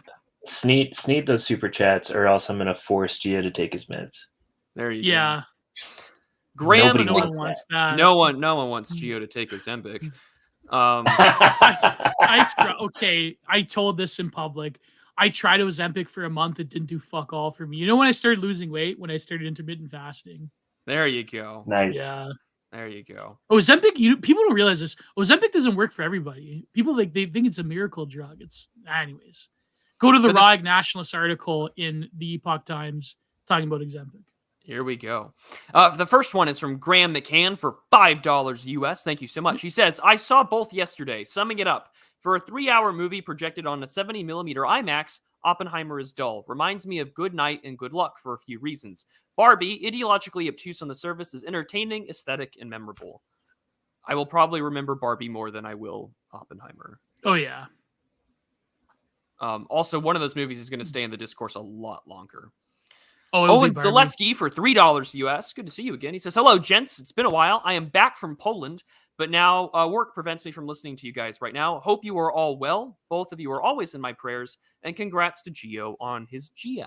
Wow. Whoa, thank you, Owen. Well, thank you, Owen. Prayers are always appreciated. Why he came back from Poland? Did he do a little tour in Severodonetsk, or did he just go to Poland? Last I checked, he's like an arts and drama teacher for a Catholic school. Okay. I bet you he was on pilgrimage. Okay, yeah, that makes sense. I know the King of Poland. Really? Actually. Yeah, Jesus Christ. Oh, there you go. Sam153 for $5 US. He says, for the feed and seed. Cheers. I feel bad because like where I live, there is a actual like feed and seed store. Yeah, me too. It's got a different name, but I look at it and I'm like, I can't look at that store the same way because I'm forever ruined by a Simpsons. I just noticed you changed your profile picture. Well, yeah, because you have to sneed the super chats. But I remember one time on BTR, Remus red pilled us on the meme. I can't sneed, and then like Lev had to Google it, and he was like, "Oh my god, I can't sneed." That's funny as hell, actually. Yeah. For a stream that claims to break the rules, there were many rules that were followed. Oh, exactly. Oh, many such cases. Many such cases. I might creep on watching this live event at, when is it, 6? Not that I would recommend it, but they're going to talk about aliens. And I don't know, it's like, I imagine like Lev just interviewing him in a little room, trying to like rip off Jeffrey Mishlove when Giorgiani used to go on New Thinkers Allowed with Jeffrey Mishlove. I can't. Like, I want to see Lev moderate the debate between Peter Hotez and RFK Jr. Oh boy, I'd pay good money for that. Actually, that'd be raising. That would be a pay-per-view event. That would all right, but we're gonna start down the line here. Hugo GLZ56 for 50 Mexican pesos. A recommendation in the tradition of accidentally based Mexican movies, Nuevo Orden. It should be on Prime. Well, I'm going to go look up the description. Have you ever seen Amores Perros? That's a great film. I love that. Nuevo Orden. Let's take a look. New Order drama / thriller 2020. In 2020, the gap between social classes in Mexico is increasingly marked. A high society wedding is interrupted by a group of armed and violent rioters who are part of an even larger uprising of the underprivileged, taking the participants as hostages. The Mexican army exploits the disorder to establish a military dictatorship of the Nice. All right. Well, maybe Base World can happen in Mexico. Viva, Senor Burns. Viva, Viva! Yeah, that was. We did 30 takes, and that was the best one. That was my favorite one. The film festival, because like the crowd, they're like, period. This is pure egotism. Self-indulgent tripe. Or they sing booerns. Me and my old man quote that episode all the time. Get me his Mexican equivalent. Yeah, Senor Spinnerbergo. Well, he sends another one for 50 Mexican pesos. He says, reactionary movie analysis about finding what is true behind every boomer truth. For example, Encanto is about the decadence of the post-war elite. I have not watched that, and I don't really have a desire to. I'm going to take your word for it. Encanto? That Disney animated film. I think is it a mermaid? No, it's about like it's definitely Hispanic or Mexican. Oh, okay. Not too sure though. Brent Taylor for $10 says, I went all out and bleached the hair, CPFP. I got nervous and shaved it now, and now look like a neo-Austrian painter respecter or Eminem in the early 2000s, awaiting the glorious frosted tips. Mom spaghetti. There you go. Yeah. Well, I mean, even when he did that, he was making fun of Max Headroom. So, I mean, if you want to throw it back even further, that's who you really could be. Was that what Eminem was making fun of? Yeah. I didn't know this lore about Eminem. Oh, well, that's clearly who he was parodying or like trying to look like was Max Headroom. I remember I was a kid. For Eminem. I always liked Marshall Mathers. Oh. Wow. I always like Necro. Was my favorite rapper. Well, Eric, the bird is never wrong. I love the profile picture. I've said this more than once. But he says, thanks for the stream, lads. Well, thank you, Mr. Birdman. We greatly appreciate it. New Gloff for $5 US says, look up the song 6.4 equal Makeout by Gary Wilson. She's real. She's so real. Go look this up. You guys are brutal. I'm looking up the lyrics to this.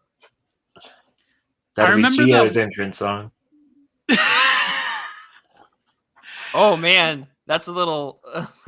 How old you say you were, and then in parentheses 16. Oh God, Gary Wilson. What would be your entrance songs, boys? I always thought that "Of Fire in the Void" by Behemoth would be a great entrance song. Let's see, my entrance song. That is a very good question. Yeah.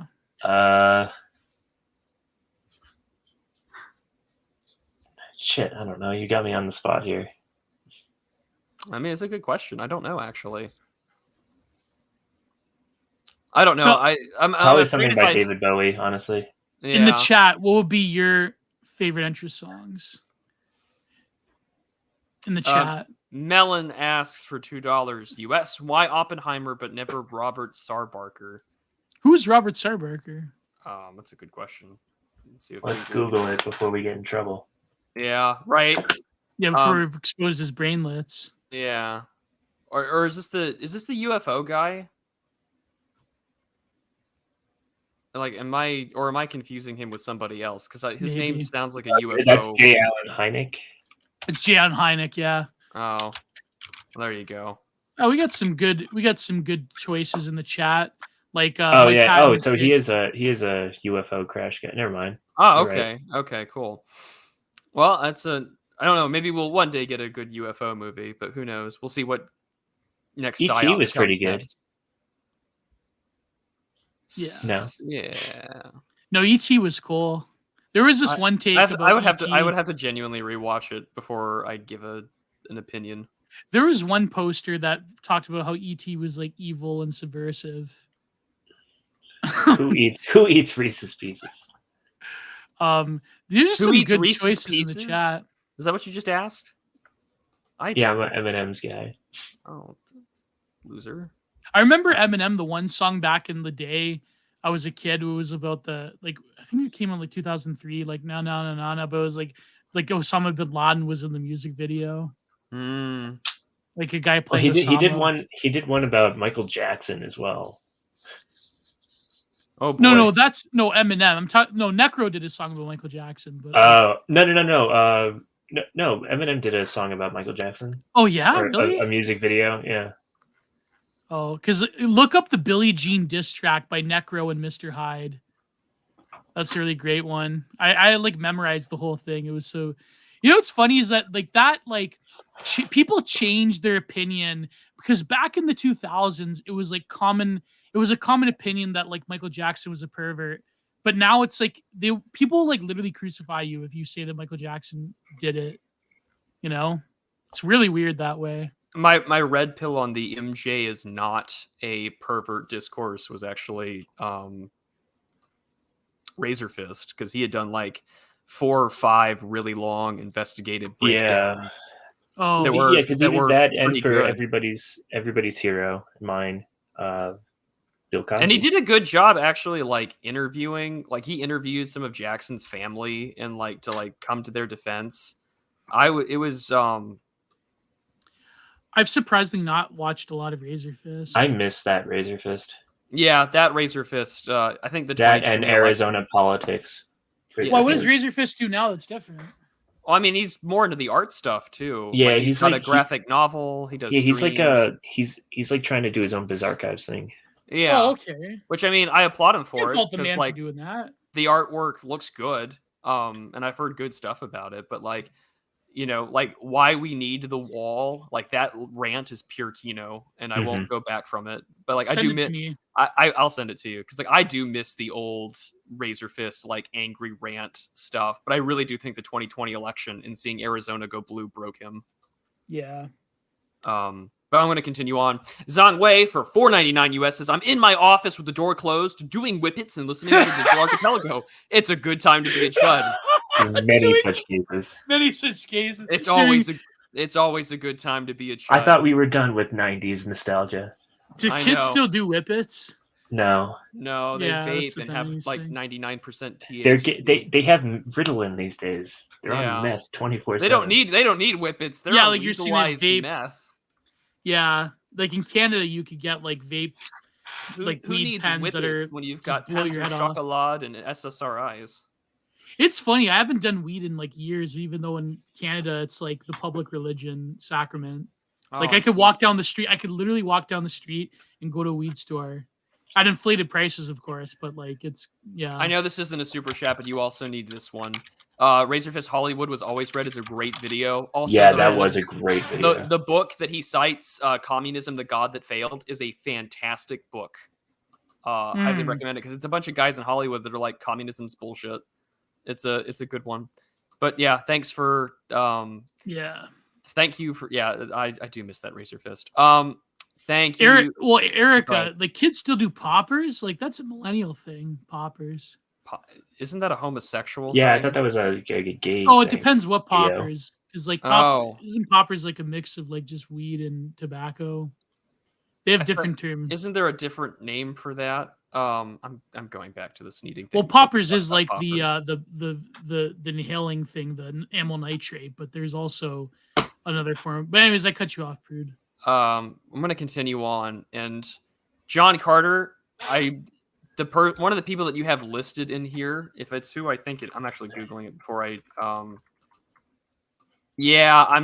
I don't want to actually put that one up there because I don't want to get doxxed by Rod Dreher. Which one is that? There you go. It's right there for $4.99. Oh my God. I'm actually not gonna play onto this one. Just wait. Let me see it. Let me Google these people. One of them is Rod Dreher's ex-wife. What's that? I have to go. The noise was perfect. Rachel Doleham, American lawyer, former gymnast. Susanna Black Roberts. Is that like Justice? Oh, she looks all right. Oh no, actually, she doesn't look all right. She looks Susanna Black Roberts. Beast Appreciator, what? Senior editor of Plo and has written publications including First Things. So these are all like middle-aged women. Oh, she's all right, I guess. No, actually, she's got. I don't know. She's got the Persian nose. And then, of course, Rod Dreher's ex-wife. She writes for Mere Orthodoxy. Oh, she's Zug Zwain's wife. Oh, whoa. No. So did you just picked all of like the wives of like political That right doesn't enemies. seem that seems not right. That's in poor taste, John. I'm actually not entertaining this one, buddy. Sorry. I appreciate your money, but like, no thanks. No I don't refunds. know. Rod's ex-wife is all right. Sure. This is a hard one, man. This is very hard. I'm actually not entertaining this one. I'm sorry, John. Couldn't you have thrown up Helen Andrews? Yeah, Or keep the Oppenheimer theme, or like which Barbie. Did you ever see Could have that been clip fun. where We could have had fun, John. Did you ever see that clip where Helen Andrews is on C-SPAN in the 2000s, like berating her ex-boyfriend? That was funny. Really? Yeah, it came up in Night Owls. You can find it on YouTube. Just type in Helen Andrews C-SPAN, and she's like, "I want a real man, like a real step warrior that just wants to, dominate me." Like, or she something has like 5 videos. Continue without spamming C-SPAN. Interesting.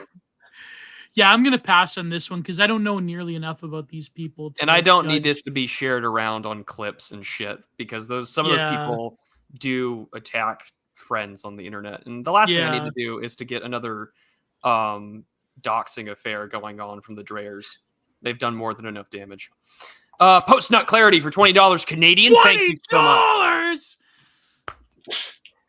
He says, for the 1-year anniversary, feels like a great show. Well, we had the 1-year anniversary actually like last month, but our content number caught up with the anniversary date. But yes, thank you so much. Greatly appreciated. Here's to another year.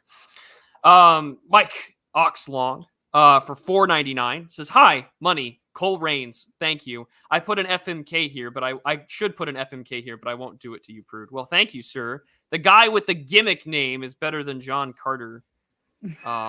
Save all the FMKs for my when save it for the horny Mediterraneans episode.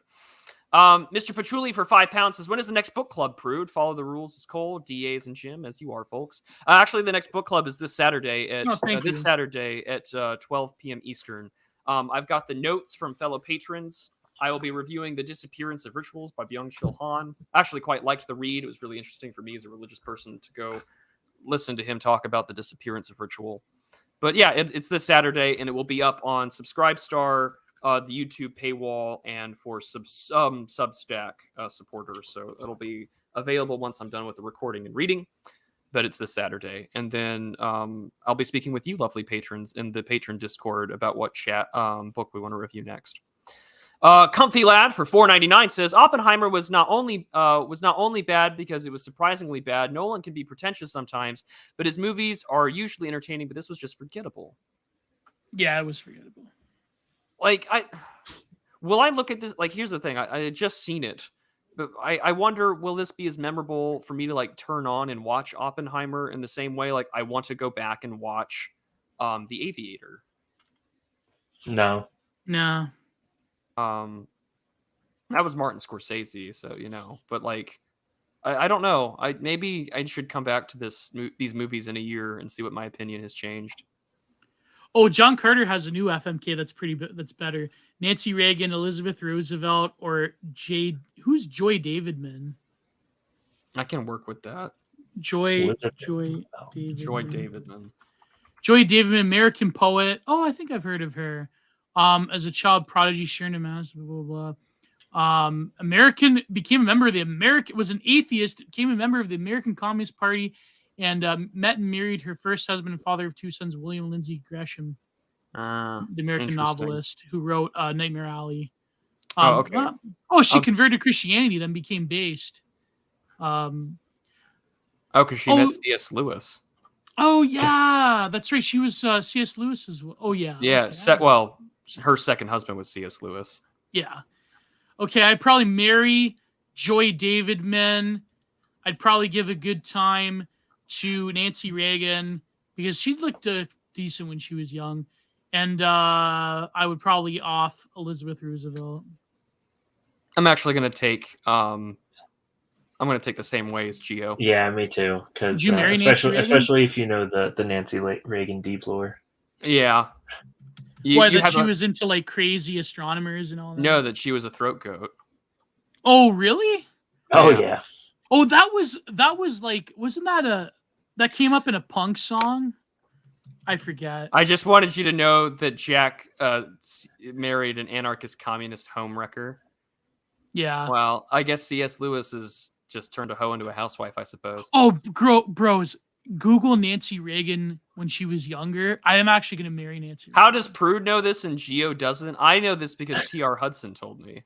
I know this because Geo told me, and he forgot. Look at that. It's a vicious cycle. It's a vicious circle. Just say glug. Too late. I just glug. Glug. Timothy, that's right. I erupted a bit of rage. For $10 US says, is it a red flag if a woman from church likes the Barbie movie? May God bless you all, fine gents. Not really. Why don't you ask her why? Yeah, ask her why she liked the movie. Oh, I forgot to do the $10. There you go. There you go. Comfy Lad for $1.99. It's been a beautiful year of DA. Thank you so much. Well, we thank you, good random citizen. Let me see if there's been any Nancy others. Reagan. Okay, cool. We're good. Was Nancy Slate.com, was Nancy Reagan really Hollywood's blowjob queen? Oh man, no wonder the great I can imagine the Nancy Ronald Reagan interaction just being like, well, Nancy, that's probably the best I've ever had. They call me the great orator for nothing. They don't call me the great orator for nothing. He did say well a lot. Yeah. Well, Nancy, I think it's a time for choosing, and I choose you. Tear down this blouse, Nancy. Tear down this blouse. What was Reagan ethnically? Was he Irish or what was he? Ronald Reagan? Probably Irish. Probably Scots-Irish. Scotch-Irish, yeah, probably. Junker, she literally hired a maid and abandoned her first husband and children in order to use their inevitable intercourse as an excuse for the divorce he wouldn't give her so he could run away to Lewis. Yeah, but Lewis was like a true cell before he met her. Like Reagan's mom was like straight up English, and then Jack Reagan was Irish. So there you go. That's a common Anglo-Irish mix. Can't get more American than that. That's a pretty damn American thing there. Yeah, Anglo-Irish. Yeah, that's like you, Prude. Yeah, my mom's side is very English. My dad's side is Irish. That's correct. Zen for $20 sends us $20. I'm liking the Fatal Fury Kirby here. This is fantastic. That's a good one. I'm a fan. Thank you for the $20. Thank you, sir. Post Nut Clarity. Mr. Peanut Goes to War. That's one of my favorite names. Hopefully Oppenheimer opens the door to a live action feature film. No. That was they already producers. did this. They already did this, you know? It's the producers. Also, the live action feature film is virtually every live stream or discussion Curtis Yarvin's ever had. So you ever seen the Paul edits of the producers? No, I have not. Oh, it's hilarious. Well, Zen, thank you very much. It has been a good year of content. It has been a good year. It's been a very good year. It's been a very best. From the kegs to the dregs. You know, Sinatra didn't actually write that song. It was what was his name? Drake. What was his name? The writer, the ghost writer for a lot of Sinatra songs. Something Drake. Anyways. What eye color are you, Hudson? Blue. No way. Are you an A10? You were the A10 meme? Probably. Oh boy. Irishmen have blue eyes? Some. Whoa. He's getting in, you know. No. I was worried about that for a bit. He gets invited to the cookout and he gets let into the gate. Oh God. Look at that. That was like a Nick Mullen joke where Trump's like, I just show them my penis and they say the cookout's that way. I show them how big my penis is. Well, Mr. Hudson, where can we find your excellent work? Yes, so you can follow me at tr_Hudson. I have a Substack, trhudson.substack.com. I've got a novel, Automaton, you can check out on Amazon. Some buddies and I have restarted a literary magazine called The Double Dealer. You guys should definitely check that out. First issue dropped last month. Second issue is going to be in September. So we're trying to do quarterly releases on the equinox and solstices. Whoa. All right. Double Dealer, like a lit mag, that like just it tells me it's got like a lot of trashy and raunchy short stories in it. Does it? No, sir. No, sir. No? It's a revival of a Louisiana-based magazine from the 1920s. They were the first people to publish Hemingway. They published Faulkner. They were a Whoa. national literary magazine from the South, and we just happened to be able to revive it. So, How did you get the rights for that? you're gonna have to talk to Sam Batch about that. I have knew no Sam idea. Batch was afoot. Yeah. Whoa. I gotta read that then. Is it available on Amazon too? So right now, the first issue is exclusively on our Substack for free. Second issue we're gonna put into print. Nice. All right. Well, that's Got a lot of exciting. Southern Gothic literature. Little column A, little column B. My story in there is science fiction, so we take all comers. Well, that's exciting. Just like Nancy Reagan. Well, Gio, what do you got going on? Probably a released episode of Content Mining next week. Part of the Gorin episode from War Report. We talk about a lot of art, film, and literature. And then, of course, the paywalled version, we talk about the war in Ukraine, seeing as how the War Report, And yeah, other than that, I'm working on my book. But hopefully I can get the first draft done by September for the editors.